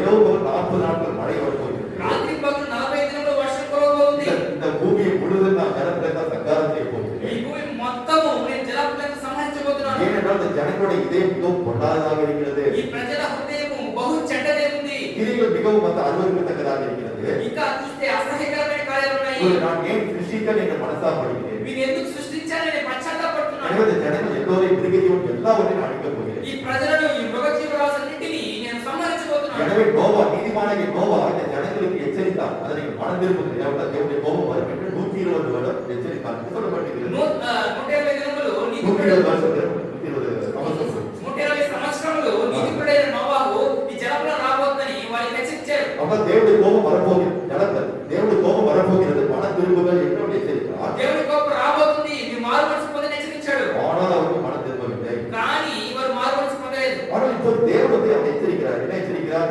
எச்சரிக்கிறார், இது போல வரப்போகிறது. ఎందుకంటే ఈ ప్రకారం రాబోతుందని నోవాహును దేవుడు హెచ్చరిస్తున్నాడు. இப்போது அவர் தன்னுடைய குடும்பத்தை ரட்சிப்பதற்கு என்ன செய்யணும்? பேழை உண்டாக்குகிறார், ஒரு ஓடத்தை உண்டாக்குகிறார். మీరు తన కుటుంబాన్ని కాపాడుకోవడానికి, రక్షించుకోవడానికి ఒక ఓడను வசனத்தை படிப்போம். ఇప్పుడు అవగతిస్తున్నా విశ్వాసమును బట్టి నోవాహు అది వరకు చూడని సంగతులను గూర్చి దేవుని చేత హెచ్చరింపబడి భయభక్తులు గలవాడై తన ఇంటి వారి రక్షణ కొరకు ఒక ఓడను సిద్ధము చేసెను. అందువలన అతడు లోకము మీద నేరస్థాపన చేసి విశ్వాసమును బట్టి కలుగు నీతికి వారసుడాయెను. முதல்ல புரியுதா உங்களுக்கு? చెప్పే అర్థమవుతుంది. நோவாவுக்கு தேவன் has given the divine warning, ஒரு எச்சரிக்கை தந்தார். దేవుడు నోవాహుకి ఏమి చేశాడు? ఒక హెచ్చరిక చేశాడు. ஜனங்களை எச்சரி, ప్రజల్ని హెచ్చరించు. நீனும் எச்சரிப்பா இருந்தா உடைய குடும்பத்தை ரட்சிக்கணும். నువ్వు హెచ్చరికగా ఉండి నీ కుటుంబాన్ని రక్షించుకో. இன்றைக்கு நீங்கள் தேவனுடைய கிருபையோட வாழ்க்கையில் இருந்தால் என்ன நடக்கும்? నేడు నీ దేవుని కృప నీ తోడే ఉండి ఏం జరుగుతుంది? உங்களுடைய வாழ்க்கை தேவனுடைய எச்சரிப்பா. దేవుడు హెచ్చరిస్తాడు. இந்த காரியத்தை பிடிக்கவே தெரியாது, ఈ కార్యాన్ని నచ్చదు చేయకు. இப்படி வரப்போகிறது, அதனால நீங்க வந்து ஜாக்கிரதையாது. ఇలా రాబోతుంది, నువ్వు జాగ్రత్త పడు. நான் புரியுதா உங்களுக்கு? చెప్పే అర్థమవుతుందా? அப்புறம் எச்சரிப்பு உங்களுடைய வாழ்க்கை இல்லாமல் தேவனுடைய கிருபை இல்லை என்பதை புரிந்து கொள்ளுங்கள். హెచ్చరిక మీ జీవితంలో లేకపోతే దేవుని కృప మీకు లేదు అని తెలుసుకోండి. இப்போ போன வருடம் நடந்து கொரோனா வைரஸ் வந்தது. పోయిన సంవత్సరం కరోనా వైరస్ వచ్చింది. நமக்கு தேவனுடைய எச்சரிப்பை கொடுத்தார். దేవుడు ముందుగా మనకు కొన్ని హెచ్చరికలు తెలియజేశాడు. இன்னும் அதிகமாக பிரார்த்தனை செய்ய வேண்டும். ఇంకా అత్యధిక ప్రార్థన చేయాలి. தேவனுடைய வார்த்தையை அநேகருக்கு அறிவிக்க வேண்டும். నా మాట అనేకులకు మీరు ప్రకటించాలి. இப்படி சில காரியத்தை சொன்னபோது அதுக்கு நாம் கீழ்ப்பட்டு அதை செய்தோம். ఇలా కొన్ని కార్యాలు ఆయన మనతో చెప్పినప్పుడు దాని లోపల మనం చేశాం. அது புரியுதா உங்களுக்கு? చెప్పే நாம் అర్థమవుతుంది. மேலும் தேவனுடைய கிருபை இருக்க வேண்டும். இந்த ஊழியத்துக்கு மேல் தேவனுடைய கிருபை இருக்க வேண்டும். మన మీద దేవుని యొక్క కృప ఉండాలి. మన పరిచర్య మీద దేవుని కృప ఉండాలి. இரண்டாவது காரியம், రెండో కార్యము, நம்மளுக்கு தேவனுடைய கிருபை இருந்தால் நாம் என்ன நம்முடைய வாழ்க்கை தேவன் ஆலோசனை நமக்கு சொல்வார். దేవుని కృప మన మీద ఉంటే దేవుడు ఏం చేస్తాడు? ఒక ఆయన ఆలోచన మనకు తెలియజేస్తాడు. முதல்ல நமக்கு எச்சரிக்கை தெரியுதா? మొదటిగా ఆయన హెచ్చరిక మనకు எச்சரிப்பு తెలియజేస్తాడు. வேற, ஆலோசனை வேற. హెచ్చరిక వేరు, ఆలోచన వేరు. எச்சரிப்பு வரப்போகிற ஒரு பயங்கர ஒரு ஆபத்து, அதை குறித்தும் தேவனுடைய எச்சரிக்கை. హెచ్చరిక అనేది రాబోయే ఒక అపాయం, ఒక కీడు గురించి ముందుగా మనం இப்போ உங்களுக்கு హెచ్చరించాలి. சரீரத்தில் ஒரு வியாதி இருக்கு, வரப்போகுது வச்சுக்கோங்க. ఈ శరీరంలో ఒక వ్యాధి రాబోతుంది అనుకుందాం. உங்களுக்கு சோதனை வரும்போது ஜாக்கிரதையா இருக்கு. మీకు సోదరు రాబోతుంది, జాగ్రత్త పడు. என்னோட மனைவி பார்த்தா வந்து இறப்பதற்கு முன்பாக నా భార్య చనిపోవడానికి మునుపు உனக்கு ஒரு வியாதி வரும்போது இது மாதிரி 12 விதமான ஒரு வியாதி வரும்போது அப்படின்னு சொல்லிட்டு பல காரியங்கள் தேவன் வெளிப்படுத்தினார். 12 விதமான வியாதிகள் வரும்போது, 12 విధమైన వ్యాధులు రాబోతుందని చెప్పేసి నా భార్య తెలియజేశాడు. அதாவது 12 விதமான தவளை வந்து காமிச்சார். 12 రకాలైన ఆ కప్పలు చూపించాడు. அது மூலமாக வியாதிகள் வரும்போது அது தீ வைத்தார். దాని మూలంగా వ్యాధులు సంభవించబోతుందని తెలియజేశాడు. அவ்வளவு புரியுதா உங்களுக்கு? చెప్పి அப்புறம் అర్థమవుతుందా? வரப்போகிற காரியத்தை எல்லாமே சொல்லிவிட்டார். రాబోకాలన్నీ ముందుగా முதல்ல తెలియజేశాడు. எச்சரிக்கா, మనకి హెచ్చరించాడు. ஆலோசனை. அடுத்தது என்ன? ஆலோசனை நாம் என்ன செய்ய வேண்டும், எப்படி வாழ வேண்டும், நமக்கு அனுதினம் ஆலோசனை சொல்றது. మనం ఎలా జీవించాలి, మనం ఎలా నడుచుకోవాలని ప్రతిరోజు మనం ఆలోచన చెప్పడము. Second one gives the counsel. நமக்கு என்ன செய்யலாம்? ஆலோசனை தருகிறார். రెండోది మనకి ఏం చేస్తున్నాడంటే ఆలోచన చెప్తున్నారు. எப்படி நோவாவுக்கு ஆலோசனை தந்தார் பார்க்க போகிறோம். ఏ ప్రకారం నోవహుకి ఆలోచన చెప్పడం చూద్దాం. நம்முடைய தேவன் எப்படிப்பட்டதாக இருக்கிறார்? మన దేవుడు ఎలాంటి వాడై ఉన్నారు? அவரை குறித்து சொல்லப்பட்டிருக்கிறது. இந்த book of Isaiah chapter 28 verse 29. ஏசாயா 28ஆம் அதிகாரம் 29ஆம் வசனத்தில் பார்க்கும்போது యెషయా గ్రంథము 28వ అధ్యాయము 29వ వచనం చూసినప్పుడు நம்முடைய தேவன் எப்படிப்பட்டதாக இருக்கிறார்? మన దేవుడు ఎలాంటి దేవుడై ఉన్నాడు? The book of Isaiah chapter 28 verse 29. ஏசாயா 28ஆம் அதிகாரம் 29ஆம் வசனம். యెషయా గ్రంథము 28వ అధ్యాయము 29వ వచనము. அவர் ஆலோசனை ஆச்சரியமானவர், செயல் மகத்துவமானவர், wonderful in counsel and excellent in guidance. ఆశ్చర్యమైన ఆలోచన శక్తియు అధిక బుద్ధియు ఆయన అనుగ్రహించువాడై So ఉన్నాడు. அப்படி நமக்கு எப்படி is a good guide. நமக்கு ஆலோசனை சொல்கிற கைடாக இருக்கிறார். ఆయన మనకు ఆలోచన చెప్పే ఒక గైడ్ గా ఉన్నారు. அப்படின்னு அவர் சொல்கிற அந்த கைடன்ஸ் நாம அந்த ஆலோசனை நடக்கும்போது அந்த வாழ்க்கை உத்தமமான ஒரு ஆசீர்வாதமான வாழ்க்கை. ఆయన చెప్పే ఆలోచన చొప్పున మనం నడుచుకున్నప్పుడు మన జీవితం ఒక ఉత్తమంగా మారుతుంటుంది. அதைத்தான் நம்ம ஏசாயா 9ஆம் அதிகாரம் 6ஆம் வசனத்தை பார்க்கும்போது అది యెషయా గ్రంథము 9వ అధ్యాయం 6వ వచనంలో చూసినప్పుడు அவருடைய ஆலோசனை கர்த்தா என்று சொல்லப்பட்டிருக்கிறது. ఆయన ఆలోచన కర్త అని చెప్పబడుతున్నది.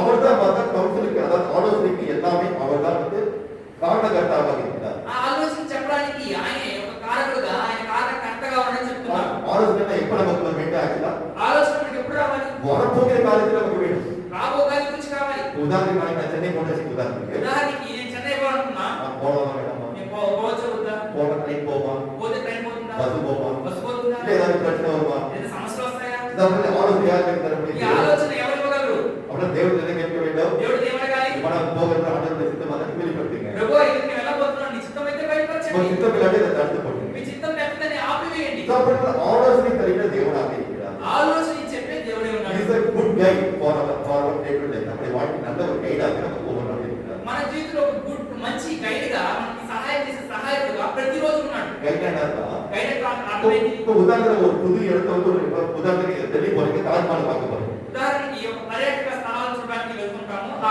పర్యాటకంలో ఒక గైడ్ పెట్టుకుంటాము. இப்ப டெல்லியில தாஜ்மஹால் பார்க்க போறோம். ఆ ఉదాహరణకి ఢిల్లీలో తాజ్ మహల్ చూడడానికి அதை వెళ్తున్నాము. குறித்து நமக்கு ஒரு விஷயம் தெரியாது. దాని గురించి ఏమీ తెలియదు. ஆனா அந்த கைடு நம்ம கூட அழைச்சிட்டு போனோம்னா ఆ గైడ్ ని మనం తీసుకెళ్ళి இது இப்ப நடந்தது அப்படின்ற பல காரியத்தை நமக்கு சொல்லி ఇది ఇలా జరిగింది అలా జరిగింది అనేక కార్యాలు మనకు తెలియజేస్తారు. நமக்கு தெரியாத காரியத்தை சொல்வாங்க. మనకు తెలియని కార్యాలని ఎవరు చెప్తారు? அதுபோல் தேவன் என்ன செய்கிறார்? ఆ ప్రకారం దేవుడు ఏం நம்முடைய చేస్తాడు? வாழ்க்கையில் செய்ய வேண்டிய காரியத்தை நமக்கு முன்பாக போதித்து நம்மை ஆலோசனை செய்து வழி நடத்துகிறார். మనం చేయవలసిన కార్యాలు ముందుగా మనకు బోధించి ఆయన నడిపిస్తున్నాడు. எப்படி நோவா காலத்தை கட்டாயத்தை பார்க்க போகிறோம். ఏ ప్రకారం నోవహ కాలంలో ఆయన ఆలోచన చెప్పాడో మనం చూడబోతున్నాం. The book of Genesis chapter 6 ఆది 6వ అధ్యాయం ఆదికాండం 6వ అధ్యాయం 14 నుండి 16 వరకు పోతే 14 నుంచి 16 వచనం చూసినప్పుడు దేవుడు என்ன சொல்றார்? దేవుడే చెప్తున్నాడు. படிப்போம். చదువుదాం ఇప్పుడు. చితి సానుకు రానుతో నీ కొరకు ఓడను చేసుకొనుము.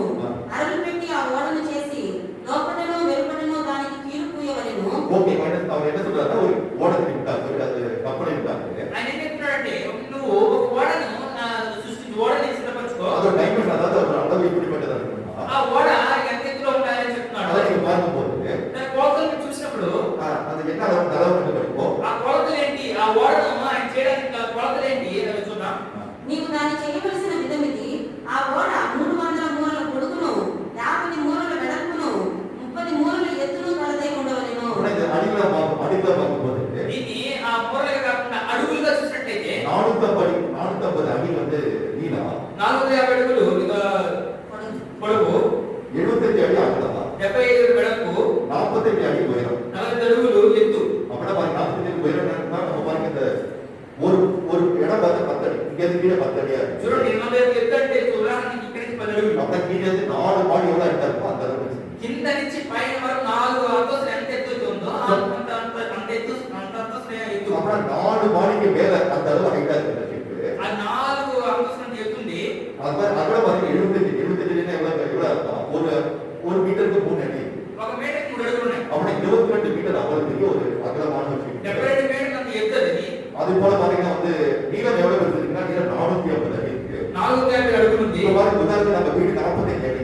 ఉదాహరణకి మన ఇల్లు 45 அడుగులు. 10 வீடு சேர்ந்தா எவ்வளவு இருக்கும்? 10 ఇల్లు కలిసి ఎంత ఎత్తు ఉంటుంది? அவ்வளவு நீளமாக அகலமாக உயரமாக ஒரு கப்பலை கட்டணும். అంత ఎత్తుగా అంత వెడల్పుగా అంత లోతుగా తెచ్చి చెప్తున్నాడు. இப்ப என்ன சொல்றாங்க? இப்ப அது கட்டுற கப்பலும் அந்த டைமென்ஷன் அந்த அளவு வச்சுதான் இப்படி கட்டுறாங்க. ఆ డైమెన్షన్ లో ఆ కొలతలు పెట్టి ఇప్పుడున్న పడవ కూడా కడుతున్నారు. அப்புறம் அது ஒரு பேஸ்லைன், அதாவது ஒரு அளவா இருக்கு, அதை வச்சு கூட்டுறதோ குறைக்கிறதோ அதை வச்சு பண்ணுவாங்க. అది ఒక ఆధారంగా ఉంది. దాన్ని బట్టి ఎత్తు పెంచడం తగ్గించడం చేస్తున్నారు. அப்படின்ட்டா அவனுக்கு தெரியாத கருத்தை தேவன் சொல்லி இப்படி செய் என்று சொல்லி ஆலோசனை கேட்கிறார். వారికి తెలియని కార్యం దేవుడుగా చెయ్యి అని చెప్పి ఆలోచన చెప్తున్నారు. அன்னைக்கு தாவீது என்ன சொன்னான்னு பார்க்க అది దావీదు ఏం చెప్పాడు చూద్దాం. என்னோட எடுத்து சொல்லுங்க. నాతో పాటు తీసుకురండి. The book of Psalms chapter 16 verse 7 సంగీతం 16 7వ వచనం. కీర్తన 16 కీర్తన 7వ వచనం చూద్దాం. 7వ వచనం. 7వ వచనం. The book of Psalms chapter 16 verse 7 సంగీతం 16 7వ వచనం. కీర్తన 16 కీర్తన 7వ వచనం చదివినప్పుడు నాకు ఆలోచన కర్తయైన యెహోవాను స్తుతించెదను. రాత్రి గడియలలో నా అంతరంద్రియము నాకు బోధించుచున్నది. தாவீது என்ன சொல்றாங்க? దావీదు ఏం చెప్తున్నాడు? எனக்கு ஆலோசனை தந்த கர்த்தரை துதிப்பேன், ராக்காலோட விழுந்திரிகள் நிமிடத்துக்கு. அதாவது இந்த மனசு அந்தரங்கத்துல உள்ள மனசை சொல்லும் என்ன செய்யுது தேவன் எனக்கு నా అంతరంగంలో మనసు నాకు చెప్తుంది దేవుడికి ఏం తెలియచేయాలని చెప్పి ఆలోచన చెప్తుంది. இப்ப பாருங்க உதாரணத்துக்கு நீங்க கூப்பிடுறீங்க. ఉదాహరణకి నిద్రపోతున్నారు. ஆனா ஒரு காரியம் நாளைக்கு நீங்க ஃபோன் பண்ணி திருப்பதி போன வச்சுக்கோங்க. లేకపోతే మీరు తిరుపతి పోవాలనుకున్నా. இப்ப மனசுல நீங்க பிரேயர் பண்ணிட்டீங்க. మీ మనసులో ప్రార్థన చేస్తున్నారు. நாளைக்கு திருப்பதி போலாமா? ఎవరికి తిరుపతి వెళ్ళొచ్చా? திருப்பதி போனா பிரச்சனை இல்லாம நடக்குமா? తిరుపతి పెట్టి ఏ సమస్య లేకుండా జరుగుతుంది. அன்னைக்கு மனசுக்குள்ள நினைச்சிட்டீங்க. అది మనసులో అనుకుంటున్నారు. இப்ப தேவன் உங்களுக்கு கூப்பிடுறதை காமிட்டாரு. దేవుడికి స్వప్నాన్ని చూపిస్తున్నాడు. போற பஸ் தபால் பார்த்தா பிரேக் பண்ணிடுச்சு. మీరు వెళ్ళే బస్సు డమాల్ బ్రేక్ పడిపోయింది. அப்புறம் போக கூடாதுன்னு சொல்றாரு. அது புரியுதா உங்களுக்கு? నేను అర్థమేంటంటే వెళ్ళకూడదని చెప్పి అంటున్నాడు. இப்படி எல்லாம் சொல்றாரு. உள்ளே தெரியும் மனசுல உள்ள காரியமும் உனக்கு வெளிப்படுத்துது அப்படி தாவீது சொல்றாரு. నీ అంతరంగ కార్యాలు బయలుపరుస్తున్న దావీదు చెప్తున్నాడు. எனக்கு ஆலோசனை கர்த்தரை துதிப்பேன் அவன் சொல்றான். నాకు ఆలోచన చెప్పే ప్రభువుని స్తుతిస్తాను అంటున్నాడు. இன்னொரு இடத்துல பார்ப்போம். మరొక చోట చూద్దాం. 129 17వ వచనం படிப்போம். 139వ కీర్తన 17వ వచనం. 17వ వచనం చూద్దాం. దేవా నీ తలంపులు నాకు ఎంతో ప్రియమైనవి. వాటి మొత్తం ఎంత గొప్పది. ஓகே இப்படி ஆலோசனை எத்தனை அதிகம், அது தலைப்புல இந்த ஆலோசனை இந்த ஆலோசனை எத்தனை அதிகமாக இருக்கு. అది తలంపులు కాదు ఆలోచన. ఆలోచన ఎంత ప్రియమైనది அவங்க எத்தனை அதிகம், அதாவது ஒர்க் பண்ண முடியாது அவ்வளவு அதிகங்களா? అది లెక్కించలేము అంత ఎక్కువ అని అంటున్నారు. அடுத்த வருஷம் பார்க்கும்போது அது எட்டினாட்டு கடற்கரை மண்ணை பார்க்கும்போது அதிகம்னு சொல்றான். దాన్ని లెక్కించిన అనుకుంటున్నా అది ఇసుక కంటే ఎక్కువగా ఉంది. அப்ப தேவன் எடுத்து ஒவ்வொரு காரியத்தை கொடுத்து தாவீது ஆலோசனை கேட்கிறார். దేవుడి యొక్క ప్రతి కార్యం గురించి దావీదు ఆయన ఆలోచన అడుగుతున్నాడు. ஒரு உதாரணம் சொன்னா சவுல் வந்து மதிச்சு போயிருக்கான். ఒక ఉదాహరణకి నేను చెప్తాను. సౌలు మరణించాడు. సో ఇప్పుడు பார்த்தா சவுலுக்கு அப்புறம் வந்தா ராஜா நமக்கு தெரியும். సౌలు తర్వాత దావీదే రాజు మనకు తెలుసు. ஆனா நேரா போய் சிங்காசனத்துல உட்கார்ந்தார். నేరుగా సింహాసనం பாத்தீங்கன்னா எங்க இருக்க பிலிஸ்தர் தேசத்துல இருக்கா. అతడు ఫిలిష్తీయుల దేశంలో ఉన్నాడు. இப்போ தேவனை பார்த்து பிரார்த்திக்கிறீங்களா? దేవుని చూసి అది ప్రార్థన చేస్తున్నాడు. ஆனா யூதா தேசத்துக்கு போலாமான்னு கேட்கிறான். ఈ యూదా దేశానికి వెళ్ళొచ్చా అని అడుగుతున్నాడు. ஒரு போ அப்படிங்கிறாரு. వెళ్ళు అంటున్నాడు. எங்க போகணும்னு சொல்லி கேட்கிறான். ఎక్కడికి వెళ్ళాలో చెప్పండి అంటున్నాడు. எப்ரோனுக்கு போங்க. నువ్వు ఎక్కడికి వెళ్ళు అంటున్నాడు. புரியுதா உங்களுக்கு? చెప్పి అర్థమవుతుందా? நம்ம என்ன செய்வோம்? మనం ఏం చేస్తాము? தொடர்ந்து நம்ம தான் போய் உட்கார்ந்து நேரம் போய் சிங்காசனத்துல உட்கார்ந்துறோம். మనం వెళ్ళి నేరుగా సింహాసనం కూర్చుంటాం. இது நம்மளுடைய மனசுல வந்து தோன்ற காரியம். ఇది మన మనసులో పుట్టే తలంపులు. அவன் தாவீது எப்படிப்பட்டவனாக இருந்தா? కానీ దావీదు ఎలాంటి వాడు ఉన్నాడు? தேவனுக்கு ஒவ்வொரு காரியத்திலும் ஆலோசனை கேட்கிறாங்க. దేవుని యొక్క ప్రతి కార్యము ఆలోచనగా ఉన్నాడు. நம்மளுடைய வாழ்க்கை தேவனுடைய கிருபை இருக்கும்போது ఈ యొక్క జీవితంలో నా యొక్క జీవితంలో దేవుని కృప ఉన్నప్పుడు முதலாவது என்ன செய்கிறார்? அவர் பாடி எச்சரிப்பு தருகிறார். మొదటిగా ఆయన హెచ్చరిస్తున్నాడు. இரண்டாவது ஆலோசனை தருகிறார். రెండోది ఆలోచన ఇస్తున్నాడు. மூன்றாவது என்ன செய்கிறார்? మూడోది ఏం చేస్తున్నాడు? அந்த தேவனை எல்லாருடைய சந்திக்கிறார். எல்லா சந்தமுடைய தேவனை சந்திக்கிறார். ప్రతి పరిస్థితిలో మన అవసరాలన్నింటినీ ఆయన తెలుసుకుంటున్నాడు. மீட் ஆல் ரிக்வயர்மெంట్స్ మన தேவனுக்கு அனைத்தையும் எல்லாரும் சந்திக்கிறார். మన అన్ని పరిస్థితుల్లో మన ప్రతి అవసరాన్ని తెలుసుకుంటాడు. பாருங்க நம்ம அதாவது ஒரு பிரச்சனை ஒண்ணுமே இல்லாத போது நம்ம சந்திக்கிற சாதாரண விஷயம் தான். ఒక సమస్య ఏది లేనప్పుడు ఎదుర్కోవడం సాధారణ విషయమే. ஆனா உலகம் எங்கேயும் பஞ்சமா இருக்கு. అதாவது பலகாரம் குறைவா இருக்கு. అంటే లోకమంతా కరువుగా ఉందని అనేక రకాల కొరతగా ஆனா ఉన్నాయి. நம்முடைய வாழ்க்கையில ஒரு குறையில்லாதபடி அவருக்கு பயன்படுத்துவார். మన జీవితం ఎటువంటి కొరత లేకుండా ఆయన నడిపిస్తాడు. இப்ப என்ன நடக்குதுன்னு பார்ப்போம். ఇప్పుడు ఏం జరుగుతుందో చూద్దాం. The book of Genesis chapter 7 verse 13 to 16. ஆதியாகமம் 7ஆம் அதிகாரம் ఆదికాండము 7వ అధ్యాయము 13 to 14 படிப்போம். 13 నుంచి 16 వరకు చూద్దాం. அங்க என்ன நடக்குது என்றால் அந்த ஓடத்தை வந்து ஷிப் அந்த தேடி வந்து இவன் நோவா உண்டாக்கினான். ఆ ఓడ వచ్చేసి నోవహు కలుగు చేస్తున్నాడు. அதுல எல்லா மிருகங்களும் அது போகுது. దాని మృగజీవులన్నీ అందులో వెళ్తున్నాయి. சுத்தமான மிருகங்கள் 7 ஜோடி போகுது. పరిశుద్ధమైన జంతువులు 7 జంటలు వెళ్తున్నాయి. அசுத்தமான மிருகங்கள் பறவைக்கு ஒரு ஜோடி போகுது. ఆ అపవిత్రమైన జంతువులు ఒక జంట వెళ్తున్నాయి. ஸோ இது எல்லாவற்றுக்கும் போஜன பதார்த்தத்தை சேர்த்து வைக்கும்படி தேவனுக்கு கட்டளையிடுகிறார். ఇలాంటి భోజన పదార్థాలు చేసి పెట్టని చెప్పి దేవుడు చెప్తున్నాడు. அப்படியே கடைசியாக நோவா வந்து இப்போ ஒரு குடும்பத்தோட உள்ள போகிறாரு. చివరగా దేవుడు చెప్తున్నాడు నోవహు ఆ కుటుంబం లోపలికి వెళ్ళంటున్నాడు. அப்ப தேவனை கதவை பிடிக்கிறார். దేవుడే ఆ ఓడ తలుపును మూస్తున్నాడు. இப்ப என்ன நடக்குது?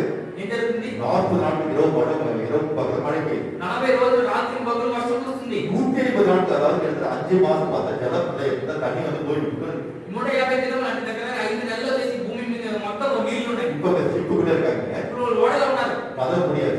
తలుపులు ముయ్యబడ్డాయి. உள்ள லைட் பார்க்க லைட் அரைக்கிறது உள்ள லைட் தான் இருக்கு. లోపల చేసి లైట్ ఉంటుందా ఏమన్నా చీకటిగా அவங்க ఉంటుంది. எவ்வளவு ஷிப்ல இருக்காங்க பார்க்கும்போது వాడు ఇన్ని రోజులు ఆ ఓడలో చూసినట్టయితే 370 days ஒரு வருஷம் 10 நாள் அங்க இருந்தாங்க. వాళ్ళు 375 రోజులు ఉన్నారంటే ఒక సంవత్సరం 10 దినములు ఓడ అక్కడే ఉన్నారు. ఆ ఓడలో ఉన్నారు. எவ்வளவு பெரிய ஷிப்பு கட்டினாலும் ఎంత పెద్ద ఓడ కట్టినా కూడా அது எவ்வளவு போஜன பதார்த்தத்தை சேர்த்தா అందులో ఎన్ని భోజన పదార్థాలు చేసినా కూడా உதாரணத்துக்கு ஒரு 7 ஒட்டகம் உண்டாருக்கு. 7 ఒంటెలు ఉన్నాయి లోపల.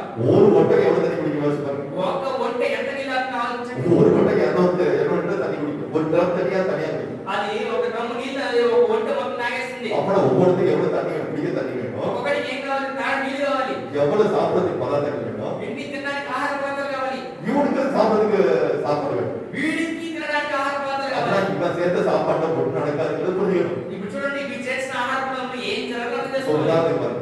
ఉదాహరణ చూడండి. நம்ம ஒரு மாசத்துக்கு ஒரு மூட்டை அரிசி வாங்கி வீட்டுல வைக்கிறோம். ఉదాహరణకి మనము ఒక మూట బియ్యం తీసుకొని ఇంట్లో పెట్టుకుంటున్నాం. அது சில பேர் வீட்டுல ஒரு மாசம் கூட சில பேர் 2 மாசம் அவங்க குடும்பத்துக்கு ஏற்ற மாதிரி வரலாம். కొంతమంది ఇంట్లో ఒక నెల కొంతమంది 2 నెలలు రావచ్చు. ஆனா அந்த பார்த்தா வெளியில போறது டைம் கூட போக முடியல வச்சுக்கலாம். కానీ బయట వెళ్ళడానికి సమయం లేదనుకుందాం. அந்த அரிசி தீர்ந்து போச்சு.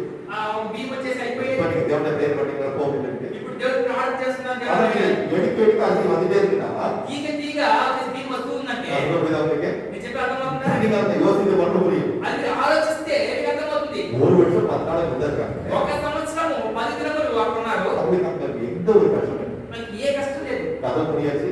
తలుపు మూసేశారు. அப்ப தேவன் என்ன செய்யறாரு? உங்களுக்கு எல்லாத்தையும் எப்படி சந்திக்கிறார்? దేవుడు వారి ప్రతి అవసరమును తీరుస్తున్నాడు. அது புரியுதா உங்களுக்கு? నేను చెప్పే అర్థమవుతుందా? நம்முடைய வாழ்க்கை எல்லாம் மூடப்பட்டாலும் మన జీవితంలో అన్ని మూసివేయబడ్డా కూడా கதவு திறக்க சொல்ல வேண்டாம். తలుపు తెరవని చెప్పలేదు. மூடப்பட்ட கதவு வழியாக தேவன் நமக்கு எல்லாவற்றையும் தந்தைக்கு ஆயத்தமாக இருக்கிறார். మూయబడిన తలుపులు ఉంటా దేవుడు మనకి అన్ని ఇవ్వడానికి సిద్ధంగా ఉన్నాడు. அது புரியுதா உங்களுக்கு? నేను చెప్పే అర్థమవుతుందా? நமக்கு தேவனுடைய கிருபை இருக்கும்போது మనకి దేవుని కృప ఉన్నప్పుడు நம்முடைய வாழ்க்கை எல்லா தேவைகளையும் எல்லா தேவன் சந்திக்கிறவராக இருக்கிறார். మనకి ప్రతి అవసరతను ప్రతి పరిస్థితుల్లో దేవుడు ఆయన చూసుకునే దేవుడే ఉన్నాడు. இன்னொரு உதாரணம் சொல்ல பாருங்க. ఇంకో ఉదాహరణ చూడండి. இஸ்ரவேல் ஜனங்கள் என்ன செய்தார்கள்? ఈ ఇశ్రాయేలు ప్రజలు ఏం చేశారు? வனாந்திரத்தில் தேவன் அவர்களை வழி நடத்தினார். అరణ్యంలో వాళ్ళు నడిపించారు. 40 வருஷம் நடத்தினார். 40 సంవత్సరాలు నడిచారు.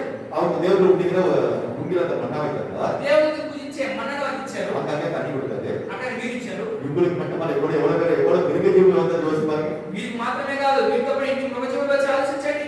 அப்படின்னா அவங்களுக்கு ఫుడ్ వేணும் அவங்களுக்கு வேண்டிய அந்த மிருகங்களுக்கு வேண்டிய பாலினா வேணும் ఆ మృగాలకు నీళ్లు కావాలి, వాటికి కావాల్సిన కార్యాలు కావాలి. எல்லாமே தேவன் வந்து நிறைவேற்றினார். వీటన్నిటిని దేవుడు నెరవేర్చాడు. அதுல புரியுதுங்களுக்கு నేను చెప్పి అర్థమవుతుంది మీకు? அன்றைக்கு மோசேக்கு தேவனுடைய கண்ணில் கிருபை கிடைத்தது. ఆ రోజు మోషేకి దేవుని కళ్ళలో కృప దొరికింది. அவனுக்கு கிருபை கிடைத்தது, ஜனங்களுக்கு கிருபை கிடைத்தது. అతనికి కృప దొరికిన మూలంగా తన ప్రజలకు కూడా కృప దొరికింది. எனவே எப்படிப்பட்ட சூழ்நிலை இருந்தாலும் எல்லா வீட்டையும் சந்தித்து அவங்க பரிபூர்ணமாக ஆசீர்வதித்து ఎటువంటి పరిస్థితి ఎదురైనా కూడా అవను పరిపూర్ణంగా ఆశీర్వదించి వారిని నడిపించాడు. இன்றைக்கு நம்முடைய வாழ்க்கை கிருபை இருக்கிறது என்று எப்படி புரிந்து கொள்ளலாம்? ఈ రోజు దేవుని కృప మన మీద ఉందని ఎలా తెలుసుకోవచ్చు? மூன்று காரியம் நம்முடைய வாழ்க்கையில் இருக்க வேண்டும். మూడు కార్యాలు మన జీవితంలో ఉండాలి. First we should have the divine warning. தேவனுடைய எச்சரிக்கை நம்முடைய வாழ்க்கையில் இருக்க வேண்டும். దేవునికి హెచ్చరిక మన జీవితంలో కావాలి. இரண்டாவது காரியம் நம்முடைய வாழ்க்கையில் என்ன வேண்டும்?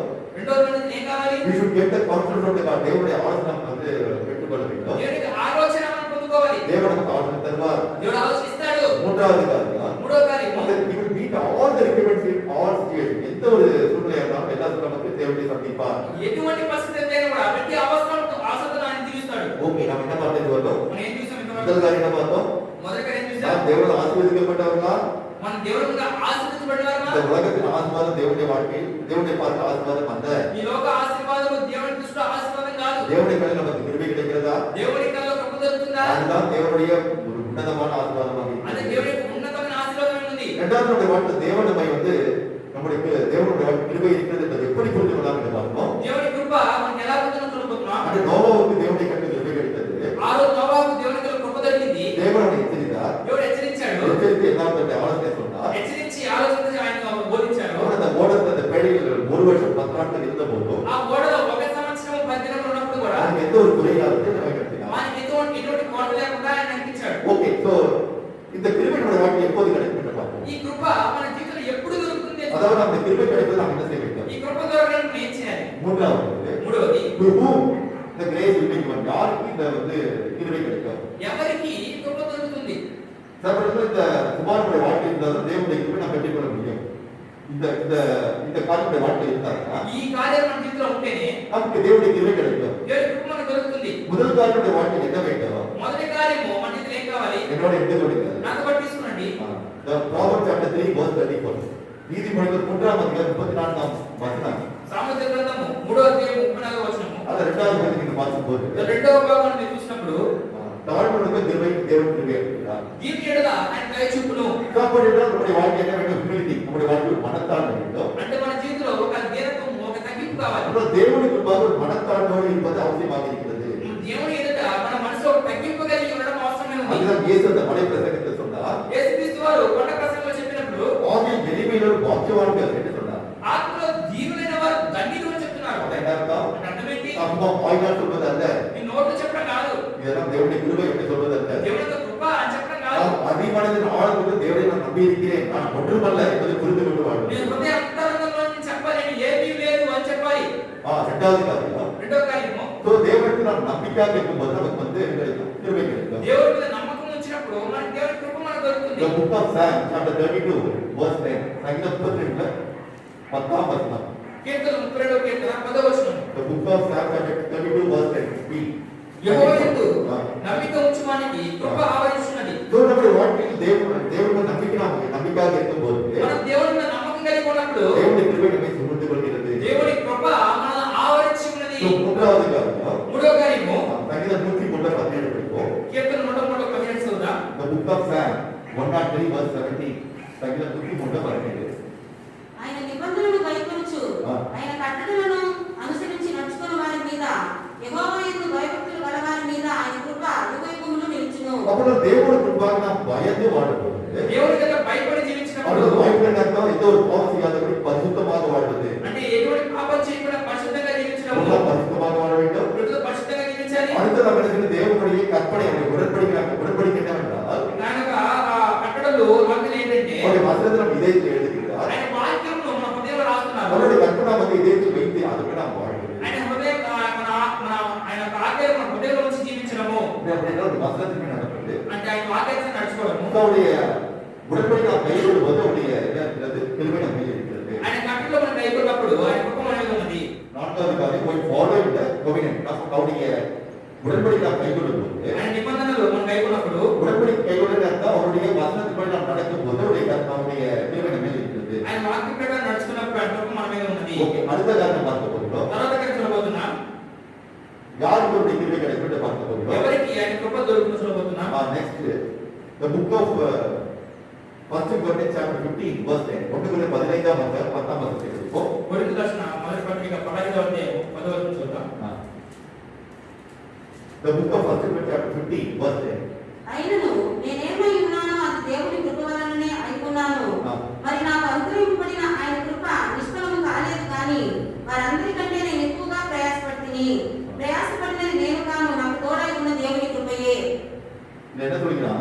చూడండి ఇది ఏం చెప్తున్నాడు? దేవునిக்காக நீங்கள் ప్రయాసப்படுவதற்கு దేవుని కొరకు మీరు నేను ప్రయాసపడడానికి దేవుడు நமக்கு கிருபை தருகிறார். దేవుడు ఏం చేస్తున్నాడు? కృపను ఇస్తున్నాడు. அவர் பவுல் என்ன சொல்றாரு? எல்லாரை விட நான் அதிகமாக பிரயாசப்பட்டேன். నేను అందరికంటే ఎక్కువగా ప్రయాసపడితిని. அதற்கு நான் அல்ல, எனக்கு இருந்த கிருபையே அதை எனக்கு செய்ய உதவி இருக்கிறார். దానికి నేను కాదు, నాలో కృపయే అది చేసినని చెప్పంటున్నాడు. அதுதான் நம்ம இயேசு கிறிஸ்து சொல்கிறார். అది యేసుక్రీస్తు చెప్తున్నారు. உள்ளவன் எவன் எனக்கு வந்து யாரும் எனக்காக பிரயாசப்பட மனது உள்ளவன் எவனோ నాకు నా కొరకు ప్రయాసపడడానికి మనసున్నవాడు ఎవరో அவனுக்கு எல்லாம் கொடுக்கப்படும் பரிபூர்ணமடைவான். అతనికి ఇవ్వబడను, అతనికి పరిపూర్ణ చెందును. ஆனால் எவனுக்கு வந்து பிரயாசப்பட மனது இல்லையோ, ఎవరైతే ప్రయాసపడడానికి మనసు లేదో, கொண்டாத ஊழியக்காக கொண்டாத சோமன் உள்ளாத இருக்கிறானோ, ఎవరైతే వచ్చేసి దాసుగా ఉన్నాడో, సోమరి దాసుగా ఉన్నాడో, அவனுக்கு உள்ளதும் வந்து பறிந்து கொள்ளப்படும். అతను ఉన్నది కూడా అతనికి తీసివేయబడును. అర్థమేంటి? దేవుడికి நான் பிரயாசப்படும்போது தேவன் இன்னும் நமக்கு கொடுப்பார். நீங்கள் దేవుడిக்காக பிரயாசப்படுவோம், మన దేవుని కోసం ప్రయాసపడినప్పుడు தேவனுக்கு ஆசீர்வாதம் வருவார். దేవుడు ఆశీర్వదిస్తూ వస్తాడు. அப்ப தேவனுடைய கிருபை நம்மோடு கூட இருக்கும். దేవుని కృప మన తోడే ఉంటుంది.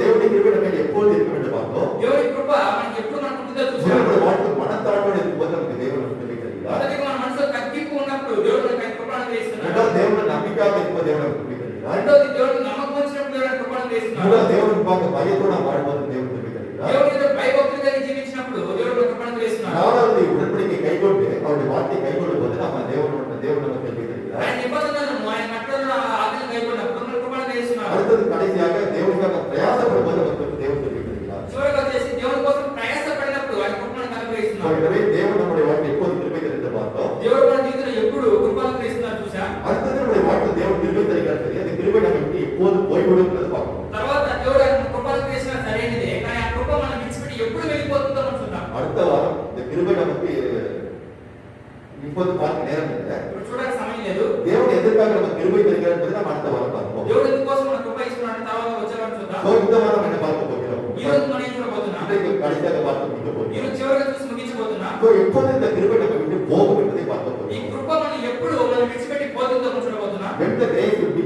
departing from us, நம்முடைய வாழ்க்கையிலிருந்து எப்போது இந்த கிருபை நம்ம விட்டு போகும்? మన జీవితంలో ఎప్పుడు ఈ కృప మనం విడిచిపెట్టి పోతుంది? So, தேவன் நமக்கு கிருபை தருகிறார். దేవుడు మన కృప అనుగ్రహిస్తున్నారు. ஆனால் இந்த கிருபை நம்ம விட்டு போகாதபடி நாம் எச்சரிக்கையாக இருக்க வேண்டியது அவசியமாக ఈ కృప இருக்கிறது. మనం విడిచిపెట్టి పోకున్నట్లు హెచ్చరిక కలిగి ఉండాలి. So, அப்படி ரெண்டு காரியத்தில் நம்முடைய நம்ம விட்டு தேவனுடைய கிருபை போய்விடும். రెండు కార్యాల చేత మన దేవుడి కృప మనం విడిచిపెట్టి So, when the grace will be departed from us, தேவனுடைய நம்முடைய கிருபை நம்ம விட்டு எப்போது போகும் என்று பார்க்க போகிறோம். దేవుని కృప మనం విడిచిపెట్టి ఎప్పుడు పోతుందో చూద్దాం. முதல் காரியம் பார்ப்போம். మొదటి కార్యం చూద్దాం.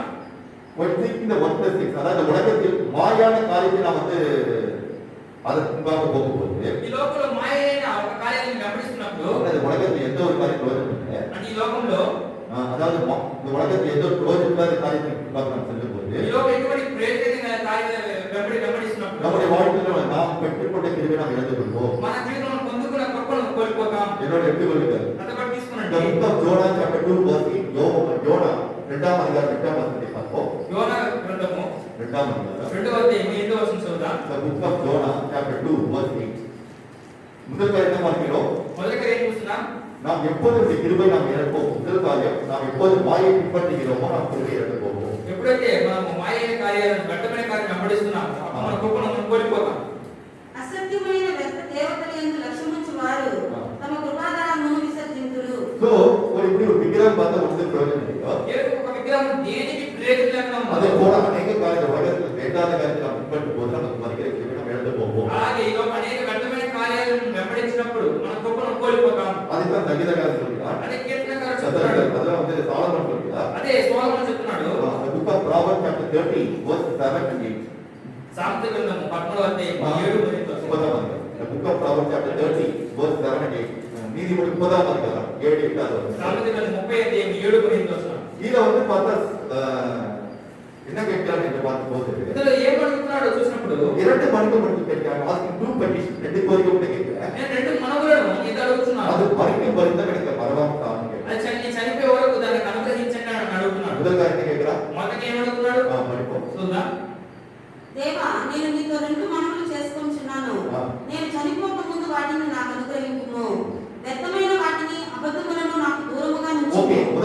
వ్యర్థమైన ஒன்றுக்கு பிரயோஜனம் இல்லாத அதாவது ஒர்க்லெஸ் திங்ஸ் அதையும் பொய் అதையும் வந்து దూరం పట్టుకున్నాడు. వ్యర్థమైన వాటిని అంటే దేనికి ప్రయోజన కార్యాలను అబద్ధాలను నాకు దూరంగా ఉంచండి అడుగుతున్నాడు. அடுத்தது ஐஸ்வர்யத்தை தரித்திரம் கூடாதிருக்கிறார் நான் பேதకమైన ఐశ్వర్యం కలుగు చేయబాకండి అని అడుగుతున్నాడు. இப்ப பார்த்து எதை பார்க்கிறோம்? வீணான கருத்தை மட்டும் பார்க்கிறோம், அதை மட்டும் தான் பார்ப்போம். మనం వ్యర్థమైన కార్యాలు చూస్తున్నాం, అది మాత్రం చూద్దాం. நம்ம వ్యర్థమైన காரியத்தை வந்து நான் பார்க்க கூடாதுங்கிறத ஒரு பெட்டிஷனாக ஒரு கோரிக்கையாக ஒரு மனுவாக தேவனுக்கு கேட்கிறார். వ్యర్థమైన కార్యాలను మనం అనుసరించకూడదు, వెంబడించకూడదని మనకు కోరిక, మన పిటిషన్ గా మనం పెట్టుకోవాలి. సో அப்படி இருக்கும்போது என்ன நடக்குதுன்னு பார்ப்போம். అలా ఉన్నప్పుడు ఏం జరుగుతుందో చూద్దాం. ஒரு காரியத்தை தான் பார்க்க போகிறோம். ఒక కార్యం చూడబోతున్నాం. என்னோட எடுத்து சொல்லுங்க.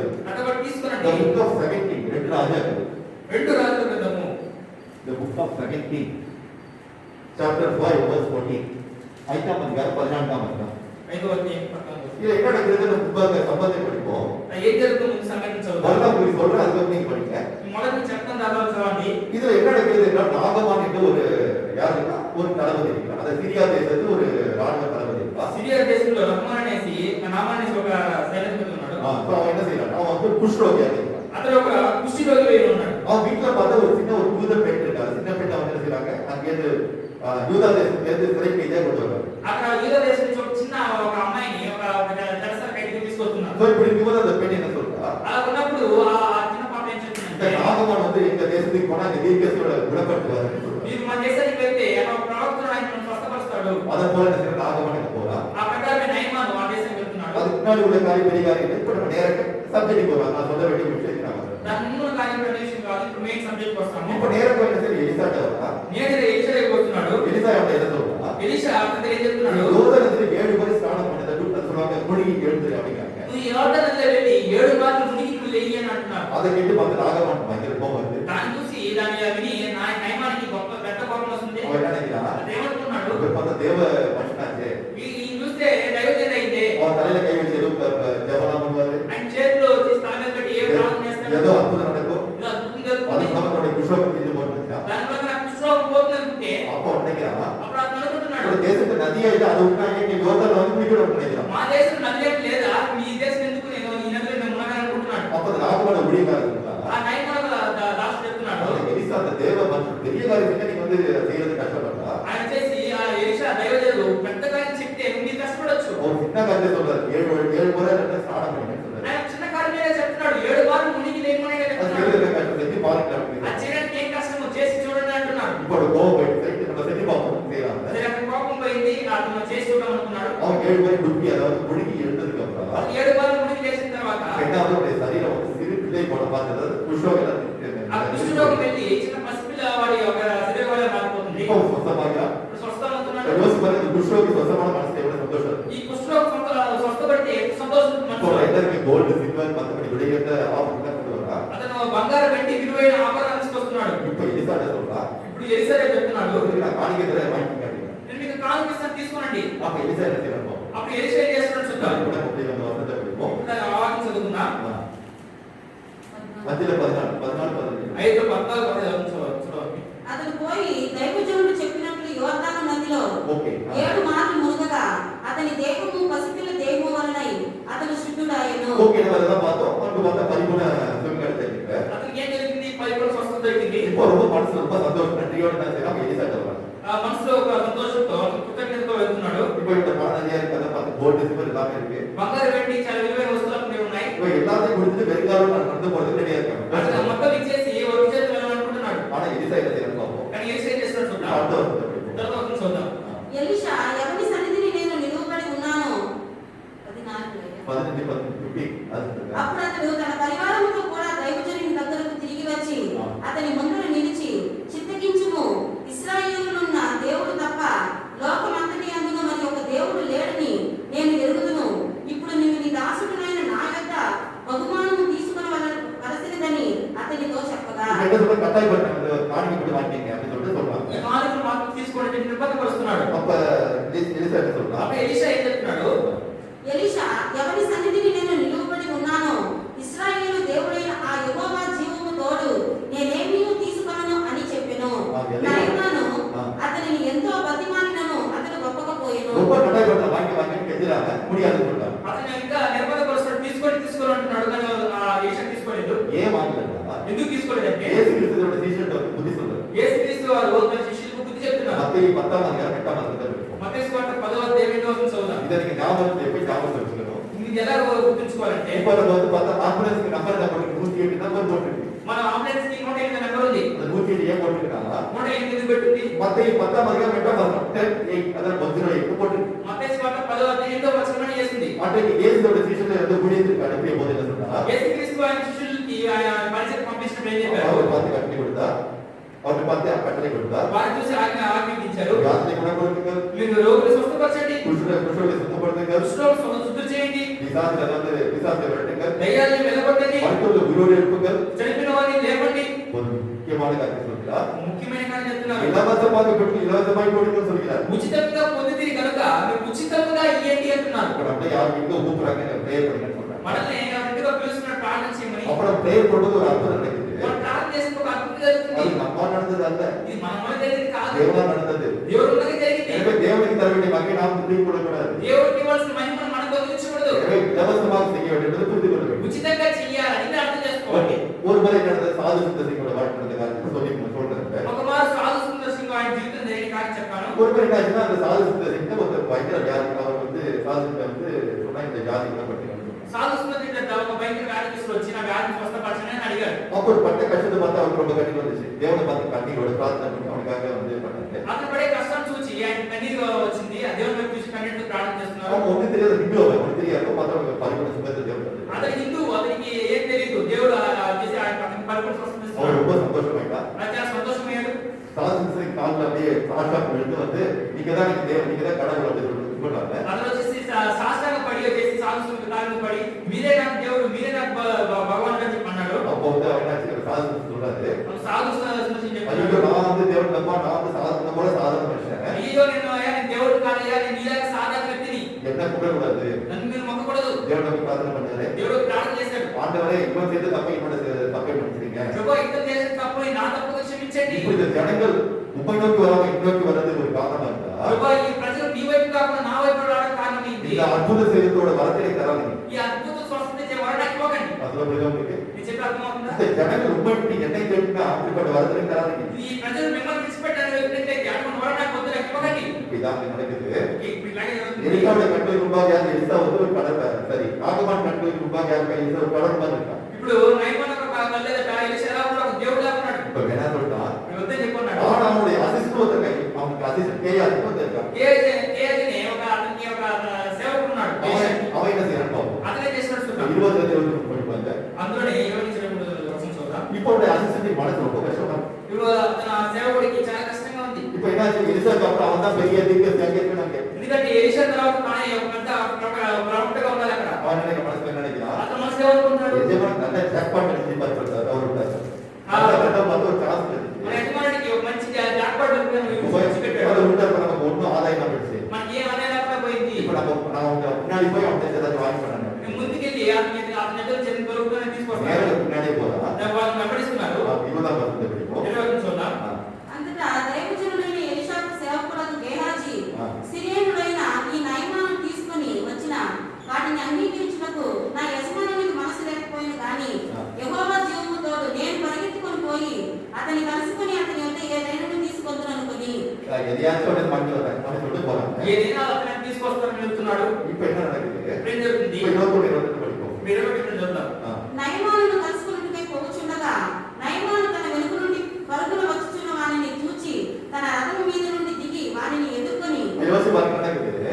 చూడండి ఏం జరుగుతుంది. ஒரு சைன்ய தளபதி, சைன்ய அதிபதி, அதாவது ஒரு தளபதியா இருக்காங்க. ఒక అతని సైన్యాధిపతి ఎవరు అతను? ஆனா அவனை பார்த்து வந்து ரதத்துக்கு கீழே குதிச்சு அவனை நோக்கி ஓடி வரும். అతను రథం కింద దిగి అతని కోసం పరిగెత్తుకుంటూ వస్తున్నాడు. ஏன்னா ఎందుకని? அந்த அனுபவம் மேல எலிசா மேல இருக்கு. అది ఎలీషా ప్రేమ ఉంది. இப்ப கேயாசி என்ன செய்யறான், போய் சொல்ல ஆரம்பிக்கிறான். గేహాజీ ఏం చేస్తున్నాడు? అతను చెప్పడం ప్రారంభిస్తున్నాడు. பாட்டு வசனத்தை படிப்போம். తర్వాత ఒకటి చూద్దాం. నా యజమానుడు నా చేత వర్తమానము పంపి ఆ. ప్రవక్తల శిష్యులలో ఇద్దరు యవ్వనులు ఎఫ్రాయిము మన్యము నుండి నా యొద్దకు ఇప్పుడే వచ్చేది కనుక నీవు వారి కొరకు 2 మనుగుల వెండియు ఆ. 2 దుస్తుల బట్టలను దయచేయమని సెలవిచ్చుచున్నాడు. இப்பதான் வந்து திருக்கசி புத்தர் 2 பேர் வந்திருக்காங்க. ఇప్పుడే తెలుగుదేశం ఇద్దరు వచ్చున్నారు.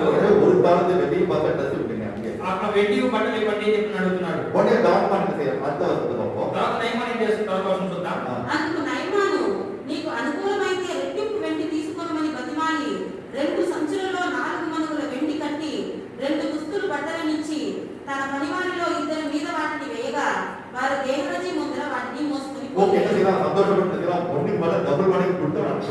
நீ கொடுத்து அனுப்புறான். అతనికి ఒకటిగా రెండింటిని ఇచ్చి తన సేవకులకు ఇచ్చి పంపిస్తున్నాడు. இந்த சாமான அழகா வீட்டுல வச்சுட்டு ஒண்ணும் தெரியாத மாதிரி எலிசா நினைக்கிறான். ఈ సామాన్లు ఇంట్లో పెట్టుకొని ఏం తెలియక ఎలీసా ఎదురు నిలబడుతున్నాడు. இப்ப எலிசா என்ன செய்யணும் பார்ப்போம். ఇప్పుడు ఎలీసా ఏం చేస్తున్నాడు చూద్దాం. 25 26 25 వేసుకుందాం. అతడు లోపలికి పోయి తన యజమానుని ముందర నిలువగా ఎలీషా వానిని చూచి, గేహాజీ, నీ వెచ్చటి నుండి వచ్చినవని అడిగినందుకు వాడు, నీ దాసుడునైన నేను ఎచ్చటికి నీ పోలేదనెను. నేను పోలే అங்கதான் கேக்குறாங்க. నేను చెప్తాను ఎక్కడికి పోలేదు ఇక్కడే ఉన్నాను అంటున్నాడు. తర్వాత అంతట ఎలీషా వానితో, ఆ మనుషుడు తన రథము దిగి నిన్ను ఎదుర్కొనుటకు తిరిగి వచ్చినప్పుడు నా మనసు నీతో కూడా రాలేదా? இப்ப நான் வந்து நீ அங்க போனபோது என் மனசும் கூட இல்லையா? నువ్వు వెళ్ళినప్పుడు నా మనసు నీతో కూడా రాలేదా? ஒரு எஜமான் என்ன நினைப்பாரு, அவர் என்ன அவரோட மனசை எப்படி விடணும் புரியலையா? నా యజమాని ఏమనుకుంటాడో ఆయన మనసు ఎప్పుడు నీకు అర్థం కాలేదా? 27 వచనం படிப்போம். ఇప్పుడు 27 వచనం చూద్దాం. எனவே எலிசா வந்து சபிக்கிறான்.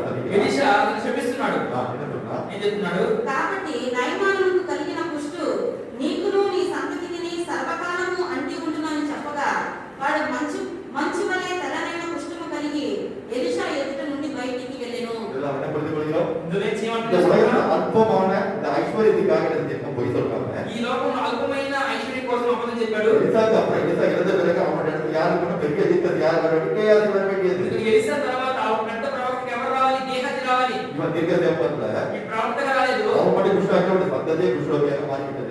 అది మాత్రమే నాకు సంతానం అంతా సంతతి అంతా కుష్ఠరోగులు మారిపోయారు. அவன் எந்த வியர்த்தமான வீணான கதை எந்த காரியத்தை தெரியுமா?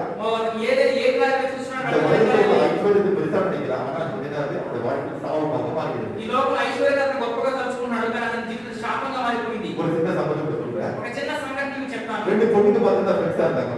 வார்னிங் எயிட் ரெண்டு பொண்ணுங்க ஃப்ரெண்ட்ஸா இருந்தாங்க. ఇద్దరు అమ్మాయిలు వచ్చేసి చాలా స్నేహితులుగా ఉన్నారు. வார்னிங் எயிட் వాణి వేణి ఇద్దరు వచ్చేసి స్నేహితులుగా ఉన్నారు. ரெண்டு பேரும் யூத் அதாவது பாலிவுட் இருந்தாங்க.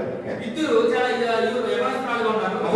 அந்த வார்னிங் என்ன ஒரு பிடிவர் ஒரு விசுவாசியாக இருந்தது. వాణి వచ్చి ఒక బిలీవర్ విశ్వాసంగా ఉండేది. சோ தேவனுக்குள்ள பார்த்த வைராக்கியம் இருந்தது. దేవునితో వైరాగ్యం ఉండాలనుకునేది. ஆனா வேடி பார்த்த ஜாலியா உலகத்தை பார்த்த பெரிய ஐஸ்வர்யா பணம் உள்ள குடும்பத்தை சேர்ந்த பொண்ணு ஆனா ஜாலியா இருந்தது. కానీ వేడి మాత్రం ధర్మకురాలుగా లోక సంబంధంగా జాలిగా ఉంటుంది. அப்போ வாணி பல நேரத்துல வேடிக்கை பேசினபோது వాణి అనేక సందర్భాలు వేడితో మాట్లాడినప్పుడు இப்ப இயேசு எதுக்கு நல்லது இப்ப இந்த வாலிபாத்திரம் எடுத்துப்போ தேவன் பல திருப்பி தருவார் சந்தோஷமா இருக்கும். ఈ యవన ప్రయాణం మన దేవుడు అంగీకరించినప్పుడు దేవుడు అనేక కృపలు మనకి ఇస్తాడని చెప్పి చెప్పింది. இப்ப போய் யாராச்சும் ஏத்துப்பாங்க. ఇప్పుడు పోయి ఎవరైనా దేవుడు இந்த అంగీకరిస్తారా? உலகத்தை அதிசய கூட ரொம்ப கஷ்டப்படுவாங்க. ఈ లోపల అది చేయకూడదు ఇది చేయకూడదు చాలా కష్టపడతారు. கல்யாணம் ஆகி ஒரு குழந்தை பிறகு அவங்க பின்னாடி பார்த்துப்போம். నాకు ఇద్దరు ముగ్గురు పిల్లలు పుట్టిన తర్వాత చూసుకున్నాం. இப்படி சொல்லி பார்த்து கடைசியில வந்து அவரோட பாட்டு தான் பண்ண போறது. ஆனா வந்து இப்ப காட்டு தெரிஞ்சு போறது. అలా చెప్పినప్పుడు కూడా ఇప్పుడు దేవుడు అంగీకరించని చెప్పి ఆ మార్గంలో వెళ్ళిపోయింది. ஏன்னா இப்ப இந்த உலகத்து வாழ்க்கை ஜாலியா தேவைப்படுது. ఈ లోక జీవితం నేను జాలీగా ఎంజాయ్ చేయాలని అని చెప్పింది. அதுபோல வேணிக்கு ஒரு நாளைக்கு பர்த்டே வந்தது. ఒకరోజు వేణికి పుట్టినరోజు వచ్చింది. இந்த வாணி ரொம்ப வந்து க்ளோஸ் வந்து ஃப்ரெண்டா இருந்தா வீட்ல எல்லாருக்கும் இந்த வாணி பிடிக்கும். ఎందుకంటే తన పెద్ద స్నేహితురాలు కనుక ఇంట్లో వాణి అంటే చాలా ఇష్టము. வேணி வந்து ஒரு அன்பிலிவரா இருந்தாலும் பார்த்தா ஒரு அவிஸ்வாசியா இருந்தாலும் விசுவாசியா இருந்தாலும் சரி ரெண்டு பேரும் ஃப்ரெண்ட்ஸா இருந்தாங்க. ఆ వేణి వచ్చి అవిశ్వాసి అయినా కూడా వచ్చేసి అవిశ్వాసి అయిన వాడిని ఇద్దరు కలిసి స్నేహితులు ఉండేవాళ్ళు. சோ அந்த பர்த்டே கிட்ட அன்னைக்கு வந்து ஒரு பூங்கல் கொடுத்தா ஓகே ஒரு பூங்கல் கொடுத்தோம். ఒక బుకే తీసుకొచ్చి ఇచ్చారు. வந்து யார்ட்ட வேண்டியது இருந்தா అది తీసుకొచ్చి వేణికి ఇచ్చింది. அதை பார்த்தோட பார்த்தா மனசு ரொம்ப கஷ்டமாயிடுச்சு. దాన్ని చూసి మనసు చాలా కష్టమైంది. அது பார்த்தா ரோஜா ரொம்ப அழகா இருந்தது. ఆ రోజా చాలా అందంగా ఉండేది. அந்த பார்த்தா அந்த கொடுத்த பொக்கே ரொம்ப பார்த்தா வந்து வாடி போயிடுது. ఆ ఇచ్చిన బొకే చాలా వాడిపోయింది. அவங்க அப்பா வந்து சொன்னாங்க వాళ్ళ అమ్మ నాన్న చెప్పారు ఆ అమ్మాయి దగ్గర. ஓ ஃப்ரெண்ட் நல்ல பொண்ணாச்சு ஏன் இப்படி பார்த்தா வாடி போனது பொண்ணு இல்லாத ரோஜா இல்லாத பொக்கே வந்து கொடுத்துருக்கா. కానీ ఎందుకు పనికిరాని వాడిపోయిన బుకే తీసుకొచ్చి ఇచ్చింది. இதை போய் நீ கொடுக்காம ఇది పోయి ఇయ్యొచ్చా? அது குடிக்காம இருந்திருக்கலாம். நம்ம அவனுக்கு எதுவுமே கேட்கல எதுக்கு அது கொடுத்தாங்க. మేము వచ్చేసి ఇవ్వకుండా ఉండొచ్చు. మనం ఏం అడగలేదు కదా అమ్మాయి దగ్గర. வேடி கூட மனசுல தான் இருந்தது. వేణికి మనసు అలాగే ఉండింది. இப்ப பாரு இப்ப வந்து என் ஃப்ரெண்ட் பெஸ்ட் ஃப்ரெண்ட் வந்து பாத்து இது மாதிரி போய் எனக்கு பொக்கே கொடுத்துருக்காரு. నా ఫ్రెండ్ బెస్ట్ ఫ్రెండ్ అనుకున్నానే కానీ ఇలాంటి బుకే తీసుకొచ్చి ఇచ్చింది. அப்ப என்ன வந்து கேட்டுட்டாங்க இது மாதிரி கிஃப்ட் தந்ததுக்கு தராங்கன்னு சொல்லிருக்காங்க. అప్పుడు వచ్చేసి ఆ అమ్మాయి అడిగింది ఇలాంటి గిఫ్ట్ ఇచ్చడానికి ఇవ్వకుండా ఉండొచ్చు అని చెప్పనింది. அப்ப வீட்டுல என்ன செஞ்சாங்க இந்த வாடி என்ன செஞ்சா வேணியோட அம்மா அப்பா எல்லாரையும் உட்கார வச்சு வேணி உட்கார வச்சு అప్పుడు వచ్చేసి ఇంట్లో ఉన్న వాళ్ళ అమ్మ నాన్న వేడి కూర్చోబెట్టి நான் அந்த பூங்கத்தை ஃப்ரெஷ்ஷா இருக்கும்போது வாங்கிட்டேன். 3 நாளைக்கு முன்னாடி வாங்கிட்டேன். ఈ ఫ్రెష్ నేను ఈ యొక్క బుకేని ఫ్రెష్ గా ఉన్నప్పుడు 3 రోజుల ముందు కొన్నాను. எனக்கு 3 நாள் வீட்டுல நீ கொண்டு வந்து கொடுத்தேன். ఈ 3 రోజుల తర్వాత తీసుకొచ్చి ఇచ్చాను. முதல்ல ஃப்ரெஷ்ஷா பார்க்க அழகா இருந்தது. ఫస్ట్ చూడండి ఫ్రెష్ గా అందంగా ఉంది. இப்போ பார்த்த வாடி போயிடுச்சு. ఇప్పుడు చూస్తే వాడిపోయింది. இந்த வாடி போன பூவை நான் மனசுல ஏத்துக்கிட்டா வேண்டாம்னு சொல்றது. ఈ వాడిపోయిన పువ్వు నీ మనసులో ఏం చెప్తుంది? అంగీకరించట్లేదు కదా. அது தேவன் என்ன நினைப்பாரு? ఆ దేవుడు ఏమనుకుంటాడు? நீ ஒரு வாலிப பண்ணாங்க போது நீ வந்து தேவனை எதிராக சந்தோஷமா இருக்கும். నువ్వు ఎవరైనా ఒక స్త్రీగా ఉన్నప్పుడు ఎవరైనా యవనస్తుగా ఉన్నప్పుడు దేవుడు అంగీకరిస్తే ఎంత సంతోషం ఉంటుంది. ஏன்னா தேவன் வந்து வச்சு இன்னும் அநேக வருஷங்கள் பயன்படுத்தா దేవుడు తర్వాత வயசானதுக்கு அப்புறம் వృద్ధురాలు అయిపోయిన తర్వాత நடக்கிறதுக்கு எப்ப வந்து குச்சி முடிட்டு ஒண்ணுமே செய்ய முடியாத அந்த நேரத்துல நான் தேவனுக்கு பிரயோஜனமா இருக்குன்னு நினைக்கிறேன். నువ్వు చేతిలో నడవడం కష్టంగా చేతిలో కనబడి నడిచేటప్పుడు దేవునికి ప్రయోజనంగా நீங்க అనుకుంటున్నావు. எப்படி இந்த பூக்கத்தை பார்த்து மனசு கஷ்டப்படுறப்ப దేవుடைய மனசு கஷ்டப்படாத? నువ్వు ఏ విధంగా ఈ పూలను చూసిన కష్టపడ్డావు ఆ ప్రకారమే దేవుడు చూసి కష్టపడ్డా. அந்த வார்த்தைகள் அன்றைக்கு அந்த பெண் மனம் தெரிஞ்சுதான். ఆ మాటలు విన్న ఆ అమ్మాయి ఆరు మనసుకుంది. நான் சொல்ற புரிதவங்களுக்கு அநேக இந்த உலகத்தை அநேக வீணான கருத்தை வந்து ஜனங்கள் வந்து தேடும் போது అనేకులు ఈ వ్యర్థమైన కార్యాలు మనం వెతుకుతున్నప్పుడు தேவனுடைய கிருபை எடுத்து போகிறார்கள். దేవుని కృపను కోల్పోతున్నారు. சிம்சோன் தேவனால் அறியப்பட்ட ஒரு ரட்சகனாக ஒரு நியாயாதிபதியாக இந்த உலகத்தில் வந்தான். సంసోను దేవుని మూలంగా దర్శనపడిన ఒక న్యాయాధిపతిగా ఈ లోకానికి వచ్చాడు. அவன் ஒரு நசரேனாகிய ஒரு நசரேய விரதத்தை வந்து செய்வதாக இருந்தான். నజరేయుడుగా అతను చేసిన దేవుడు ఏర్పరచుకున్నాడు. அவன் எந்த ஒரு அபவித்திரமான அதாவது பரிசுத்த பிரச்சனை காரியம் செய்யக்கூடாது. ఏ అపవిత్రమైన పరిశుద్ధం చెరిపే ఏ కార్యం చేయకూడదు. ஆனால் அவனுக்கு பேசித்தனம் செய்தான். అతను ఏం చేశాడు? విభజించాడు. எனவே தேவன் தந்த கிருபையை நடந்து போனான். దేవుడు ఇచ్చిన కృపను కోల్పోయాడు. யூதாஸ் கரியேத்து இயேசுவோடு கூட இருந்தான். ఇస్కరియోతు కూడా దేవునితో కూడా அந்த ఉన్నాడు. 12 சிங்காசனம் நியாயந்திரிக்கிறவர்களுக்கு ஒருவனாக ఆ இருந்தான். 12 సింహాసనం న్యాయం తీర్చే ఒకడిగా అతను ఉన్నాడు. அந்த இஸ்ரவேல் கோத்திரத்து 12 கோத்திரத்தை நியாயந்திரிக்கிறவர்கள் யார் திரும்ப போறாங்க? அந்த 12 அப்பம் திரும்ப போறாங்க எதிர்காலம். ఆ ఇశ్రాయేల్ 12 గోత్రాలని ఎవరు న్యాయం తీర్చిపోతున్నారు? ఆ 12 మంది అపోస్తలులు న్యాయం తీర్చిపోతున్నారు. அதுல ஒருவனாக யூதாஸ் கரியேத்து இருக்க வேண்டியது. అందులో ఒకడిగా ఇస్కరియోతు ఈలో ఉండవలసింది. ஆனால் ஒன்றுக்கு பிரயோஜனம் இல்லாத இந்த உலகத்தில் காசுக்காக இயேசு போய் காட்டி கொடுத்தார். దేనికి ప్రయోజనం? ఈ లోకంలో డబ్బు కోసము ఆ యేసుక్రీస్తుని అప్పగించాడు. எனவே அவனுக்கு இருந்த கிருபை போய் இருந்தான். தற்கொலை செய்து கொண்டு நான் ஆண்டு கொண்டு செத்தான். అతను కృప కోల్పోయి అతను ఆత్మహత్య చేసుకుని చనిపోయాడు. So முதல்ல என்ன பார்த்தோம்? అందుకని ఏం చూసాం? When we are seeking the worthless things, அதாவது ஒன்றுக்கு பிரயோஜனம் இல்லாத வீணான காரியத்தை நாம் தேடும்போது దేనికి ప్రయోజనం లేని వ్యర్థమైన కార్యాలను మనం వెతికినప్పుడు தேவன் தந்த கிருபை நாம் இழந்து முடியும். దేవుడు ఇచ్చిన కృపను కోల్పోతున్నాం. அன்று சவுல் மேல் கிருபை வைத்திருந்தார். ఆ రోజు దేవుడు సౌలు మీద కృప ఉంచుకున్నాడు. எனவேதான் முதல் ராஜாவாக உண்டாக்கினார். అందుకే మొట్టమొదటి రాజుగా చేశాడు. ஆனால் இந்த உலகத்தில் எட்டாவது காரியம் செய்த காரணத்தினால் ఈ లోకంలో వ్యర్థమైన కార్యాలు చేశాడు కాబట్టి தேவனுக்கு கீழ்ப்படியாமல் அநேக காரியம் செய்த காரணத்தினால் దేవునికి లోబడకపోకుండా అనేక కార్యాలు చేశాడు కాబట్టి தேவன் என்ன செய்தார்? அவனை விட்டு கிருபை நீக்கி தாவீதின் மேல் தன் கிருபையை வைத்தார். అతని దగ్గర నుంచి కృప తీసివేసి దావీదుకి తన కృపను అనుగ్రహించాడు. ஓகே. So இரண்டாவது காரியம் பார்க்க போகிறோம். రెండోగా చూడబోతున్నాం. எப்போது கிருபை நம்மை விட்டு போகும்? ఎప్పుడు మనల్ని విడిచిపెట్టి కృప పోతుంది? When we are having the bitterness, நம்முடைய இதயத்தில் கசப்பான எண்ணங்கள் இருக்கும்போது మన జీవితంలో చేదు స్వభావాలు ఉన్నప్పుడు இந்த கசப்பினுடைய வாழ்க்கையில் கிருபை வந்து போட்டு ఈ விடுகிறது. చేదైన కార్యములు మన జీవితంలో కృపను మనల్ని తొలగించి వేస్తుంది. When we are having bitterness in our heart, நம்முடைய வாழ்க்கையில் கசப்பு இருக்கும்போது మన జీవితంలో ఒక చేదు భావం ఉన్నప్పుడు என்னோட எடுத்துக்கொள்ளுங்க. నత్తబడి తీసుకునండి. இந்த book of Hebrews, இப்ரேயருக்கு எழுதியிருக்கோம். హెబ్రీయులకు రాసిన పత్రిక 1ஆம் அதிகாரம் 15ஆம் வசனத்தை படிப்போம். 12వ అధ్యాయం 15వ వచనం చదువుదాం. The book of Hebrews chapter 12 verse 15. మీలో ఎవరైనను దేవుని కృపను పొందకుండా తప్పిపోవునేమో అనియు చేదైన వేరు ఏదైనను మొలిచి కలవరపరచుట వలన అనేకులు అపవిత్రులై పోదురేమో అనియు. ஓகே. So இதுல என்ன சொல்கிறார்? ఇందులో చేతున్నారు நம்முடைய வாழ்க்கையில் எந்த ஒரு கசப்பான வேர் யாருக்கு ஏதாவது கசப்பட்ட வேரோடு நாம் பிடிங்கி எரிந்து விட வேண்டும். అంటే ఎవరి పట్లైనా చేదైన వేరు ఉంటే అది వేరుగా మిగిలించి వేయాలి. அவர்கள் எப்போது கசப்பு வருகிறதோ அந்த கசப்பை நம்ம விட்டு அகற்றி போட வேண்டும். ఎప్పుడైతే చేదు మనకు కలుగుతుందో ఆ చేదును అప్పుడు తీసివేయాలి. நம்முடைய வாழ்க்கையில் அநேகரை குறித்து கசப்பு வரும். మన జీవితంలో అనేక గురించి చేదు వస్తుంది. ஏன் கேட்டிருக்காங்க? ఎందుకు ఇలా ఉన్నారు? இப்ப எவ்வளவு சொல்லி புத்தியே வர மாட்டேங்குது. ఎంత చెప్పినా బుద్ధి రావట్లేదు. இந்த எரிச்சல் வந்து கசப்பு வரலாம். చిరాకు రావచ్చు, చేదు రావచ్చు. ஆனா தேவனுக்கு பிரியப்படாதது. కానీ దేవుడికి నేను నచ్చని அதனால கசப்பை நம்ம எடுத்து போடுங்க. ప్రభువా నా ఎదురు నుంచి చేదు తీసివేయండి. என்ன நீங்க என்ன சொல்றீங்க? మీరేం చెప్తున్నారు? ஒரு ஊக்கமாக அன்பு கூறணும் சொல்றீங்க. మీరేం చెప్తున్నారు? మీరు ప్రేమను కుమ్మరించని అంటున్నారు. சோ அதிகமாக நம்ம ஒவ்வொருத்தரும் அன்பு செலுத்தணும். అత్యధికంగా మీరు ప్రేమను కుమ్మరించుకుంటున్నారు. அன்றைக்கு வந்து ஆபேல் வாங்கி என்ன நடந்தது? అది హేబెల్ పైకి ఏం జరిగింది? என்னோட எடுத்துக்கொள்ளுங்க. అంతబట్టి తీసుకోనండి. The book of Genesis chapter 4 verse 4 to 8. అది కాదు 4వ అధ్యాయం. அது 4ஆம் அதிகாரம் 4వ అధ్యాయం 4-8ஆம் வசனத்தை படிக்கும்போது 4 నుంచి 8వ వచనం చూద్దాం. హేబెలు కూడా తన మందలో తొలిచులను పుట్టిన వాటిలో நம்ம எல்லாருக்கும் இந்த சம்பவம் தெரியும். ஆபேல் என்ன செய்தார்? ஆபேல் வந்து ஒரு ஆடு மாடு மேய்க்கிறவனாக இருந்தார். మనందరికీ సంగతి తెలుసు. హేబెల్ చేసేవాడు గొర్రెలు కాసుకునేవాడు ఉన్నాడు. ஆனால் வந்து காயின் என்ன செய்தார்? ஒரு விவசாயியாக இருந்தார்.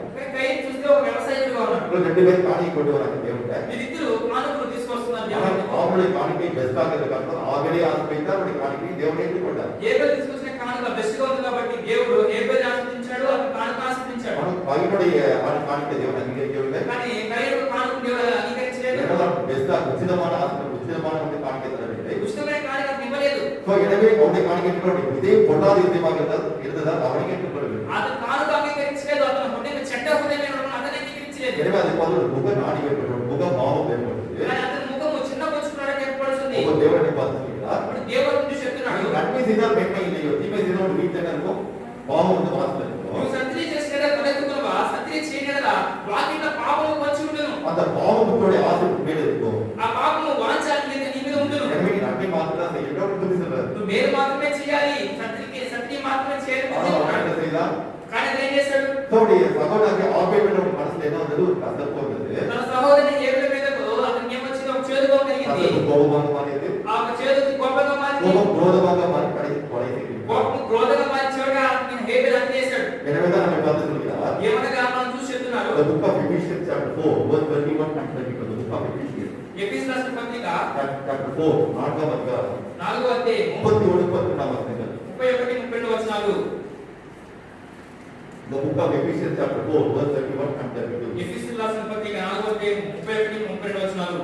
సమస్తమైన ద్వేషము, కోపము, క్రోధము, అల్లరి, దూషణ, సకలమైన దుష్టత్వము మీరు విసర్జించుడి. వారి మొదట మన వాటిని ఒక ఎచ్చడు ఉంది. మొదటగా మన జీవితంలో ఒక చిరాకు వస్తుంది. ఈ ఎచ్చడు కసపాగా మారుతుంది. ఆ చిరాకు వచ్చి చేదుగా మారుతుంది. కసపు కోపமாக మారుతుంది. ఆ ఒక చేదు వచ్చి కోపంగా మారుతుంది. కోపం క్రోధமாக మారుతుంది. కోపం క్రోధంగా మారుతుంది. వాటిలో దూషణ మారుతుంది. నోటి దోషమైన మాటలు వస్తున్నాయి. దూషణ బరువుగా செய்து நம்ம பகையாக மாறி வைராக்கியமாக மாறுகிறது. అది పగగా మారి వైరాగ్యంగా మారి நாம் மீண்டும் அதை நம்ம கைவிட்டாலும் ஒரு கொலையாக மாறிவிடுகிறது. అది చివరన అది మనం భయపడుతూ ఉన్నప్పుడు మనం చివరిగా హత్య చేస్తాము. எனவே எல்லா துர்குணத்தை ஒழித்து விடுகிறது.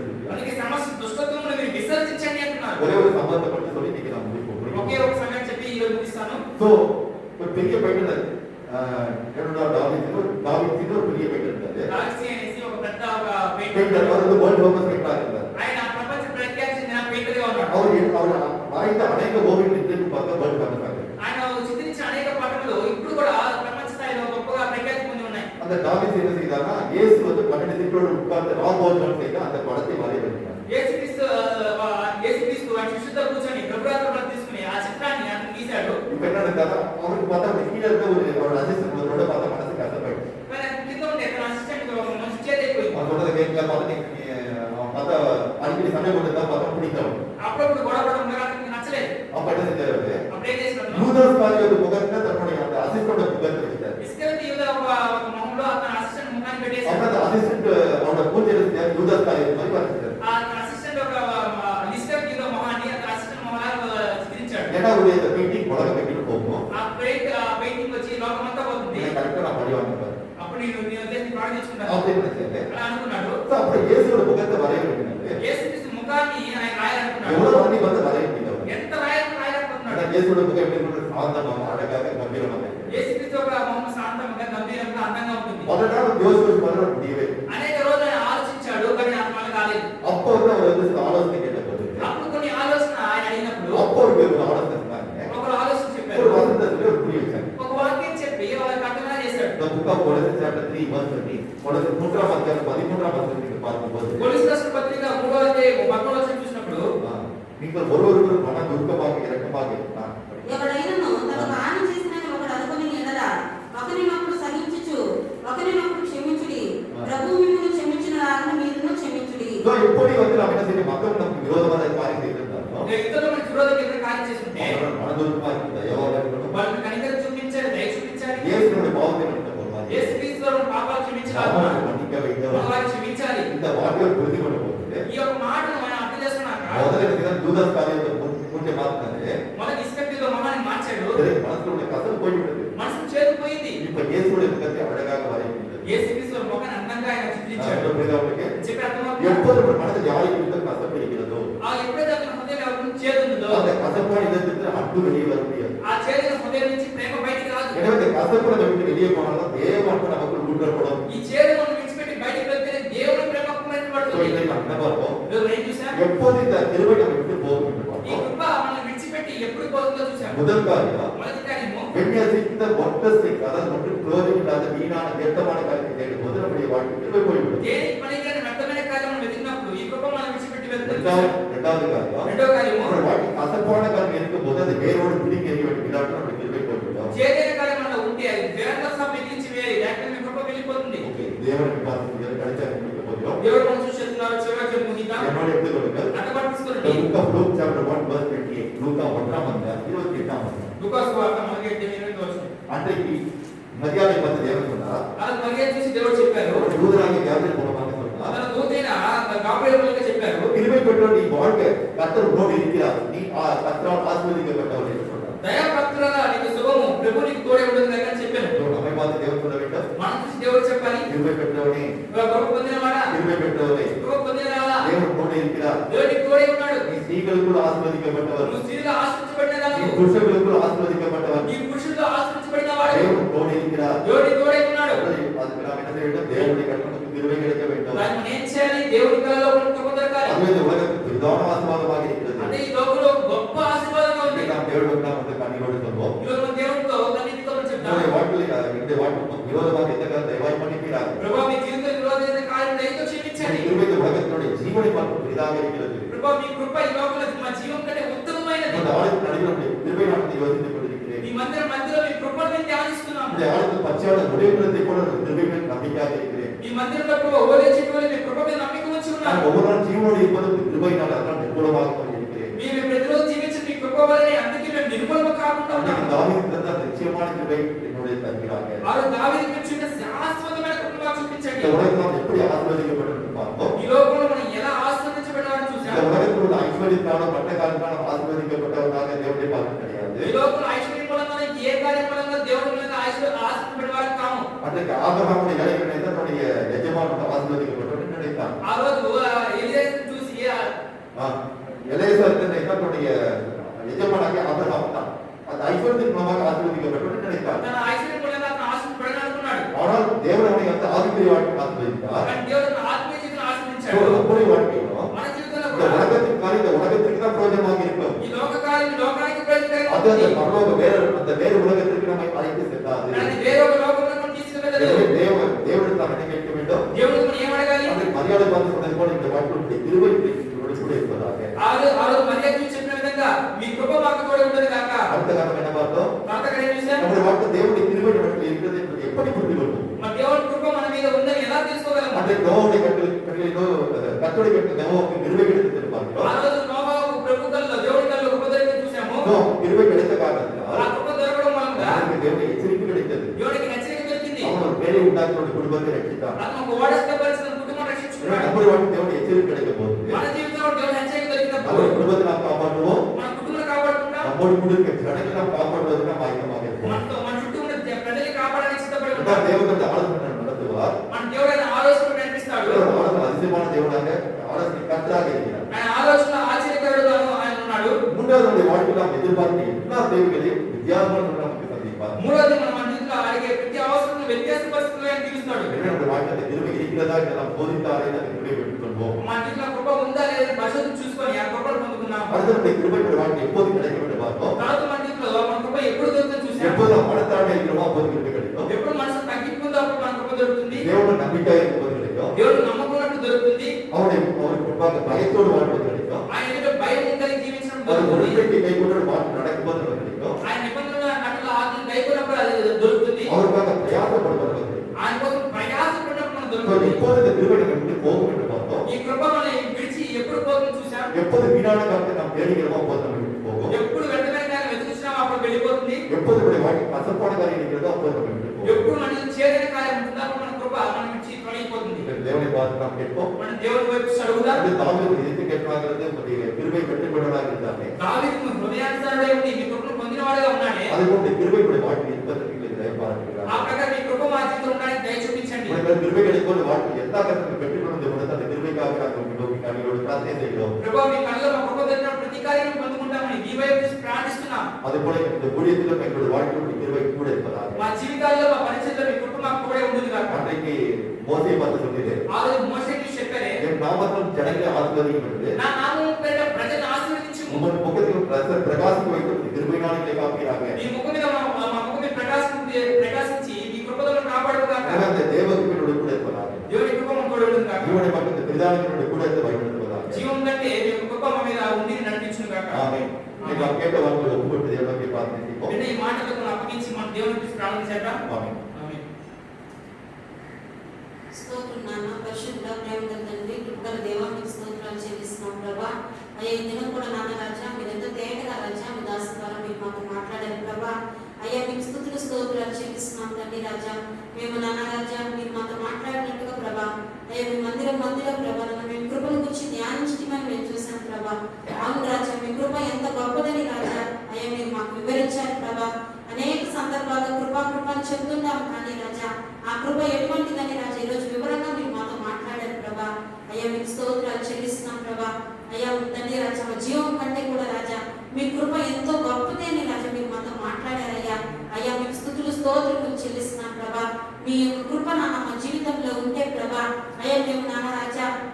అయ్యా ఎలా ఉంటుందో రాజా నాన్న మీరు మాతో మాట్లాడారు ప్రభా. మొట్టమొదటిగా రాజా నాన్న నోవా యొక్క జీవితాన్ని మా ఎదుటికి తీసుకొచ్చారు ప్రభా. అతడు హెచ్చరిక నుందేనని రాజా మీరు మాట్లాడారు. అలాగా మేము కూడా మీ కృప మా జీవితంలో ఉన్నప్పుడు ప్రభా మీ హెచ్చరికను మేము పొందుతామని మాట్లాడారు ప్రభా. అయ్యా మీకు స్తోత్రాలు చెల్లిస్తున్నాం. మీరు హెచ్చరించినప్పుడు ఏ ఏ విషయాలు మీరు మమ్మల్ని హెచ్చరిస్తున్నారో ఆ హెచ్చరికకు మేము లోపడడానికి సహాయం చేయండి ప్రభా. అయ్యా మీ కృప మాతో ఉన్నప్పుడు నాన్న మీరు మాకు ఆలోచన చెప్తారని, అయ్యా మీ ఆలోచన మాకు దొరుకుతుందని మీరు మాతో మాట్లాడారు ప్రభా. ఆలోచన విని మేము నడవడానికి సహాయం చేయండి ప్రభా. మీ కృప మా జీవితంలో ఉన్నప్పుడు ప్రభా అయ్యా మా ప్రతి అవసరాన్ని రాజా మీరు దర్శిస్తామని మాట్లాడారు ప్రభా. అవునయ్యా రాజా మా యొక్క తల్లి రాజా జ్ఞానం వలన మా శక్తి వలన అయ్యా మాకు డబ్బులు ఉండడం వలన రాజా మేము ధనవంతులం కాదని ప్రభా. అయ్యా మీ కృప మా జీవితంలో ఉంటేనే అది నాన్న మాకు గొప్పదని మేము ఎరిగినట్లు రాజా మీరు మాతో మాట్లాడారు ప్రభా. మమ్మల్ని దయతో క్షమించండి రాజా. అనేక సందర్భాల్లో మీ ఆలోచన మేము వినము అయ్యా తండ్రి మీ యొక్క హెచ్చరికను మేము మర్చిపోతూ ఉంటాం ప్రభా. మమ్మల్ని తండ్రి ఎవరెవరు మేము అలా ఉన్నామో మమ్మల్ని దర్శించండి ప్రభా. మమ్మల్ని మార్చండి ప్రభా. మీకు స్తోత్రాలు చెల్లిస్తున్నామయ్యా. అయ్యా ఎలా మేము జీవిస్తే నాన్న ఏ కార్యాలు మాలో ఉంటే ఏ స్వభావాలు మాలో ఉంటే అయ్యా తండ్రి రాజా మీ కృపను మేము పొందుకుంటామో మీరు మాతో మాట్లాడారు ప్రభా. అయ్యా మేము దీనులుగా ఉంటే రాజా మీ కృప మేము పొందుకుంటామని మీరు మాతో మాట్లాడారు ప్రభా. అవునయ్యా రాజా అయ్యా మీ కృపని మేము నమ్మిక ఉంచినప్పుడు రాజా మేము ఆ కృపను పొందుకుంటామని మీరు మాతో మాట్లాడారు ప్రభా. మీకు స్తోత్రాలు రాజా. అయ్యా మీ పట్ల భయభక్తులు కలిగి ఉన్నప్పుడు నాన్న మీ కృపను మేము పొందుకుంటామని మీరు మాట్లాడారు ప్రభా. మీ నిబంధనలు గైకొన్నప్పుడు మీ కట్టడలను ఆజ్ఞలు మేము అనుసరించి నడిచినప్పుడు ప్రభా మీ కృపను మేము పొందుకుంటామని మీరు మాతో మాట్లాడారు ప్రభా. మీ కొరకు మేము ఎక్కువగా ప్రయాసపడినప్పుడు ప్రభా మీ కృపను మేము పొందుకుంటున్నామని చెప్పారు ప్రభా. పౌలు జీవితాన్ని దావీదు జీవితాన్ని మీరు మా ఎదుట ఉంచారు ప్రభా. అవునయ్యా మేము దీనులుగా ఉండడానికి మీ పట్ల భయభక్తులు కలిగి ఉండడానికి మీ యొక్క మాటలను రాజా అయ్యా నిబంధనలు గైకొనడానికి మాకు సహాయం చేయండి. మేము మీ కొరకు ప్రయాసపడడానికి మాకు సహాయం చేయండి దేవా. మీకు స్తోత్రాలు చెల్లిస్తున్నాం రాజా. ఎప్పుడు మేము మీ కృపను పోగొట్టుకుంటున్నామో మీరు మాతో మాట్లాడారు ప్రభా. అవునయ్యా ఈ లోకంలో వ్యర్థమైన కార్యాలు రాజా మేము వెంబడించినప్పుడు మీ యొక్క ఘనమైన తండ్రి గొప్పదైన కృపను మేము పోగొట్టుకుంటున్నామని మీరు మాతో మాట్లాడారు ప్రభా. అయ్యా అనుకోనా రాజా మేము ఈ లోకంలో చేదు రాజా భావం మా హృదయంలో ఉన్నప్పుడు మేము ఈ కృపను పోగొట్టుకుంటున్నామని మీరు మాతో మాట్లాడారు ప్రభా. మమ్మల్ని దర్శించండి ప్రభా. మీరు మాతో మాట్లాడినారు ప్రభా.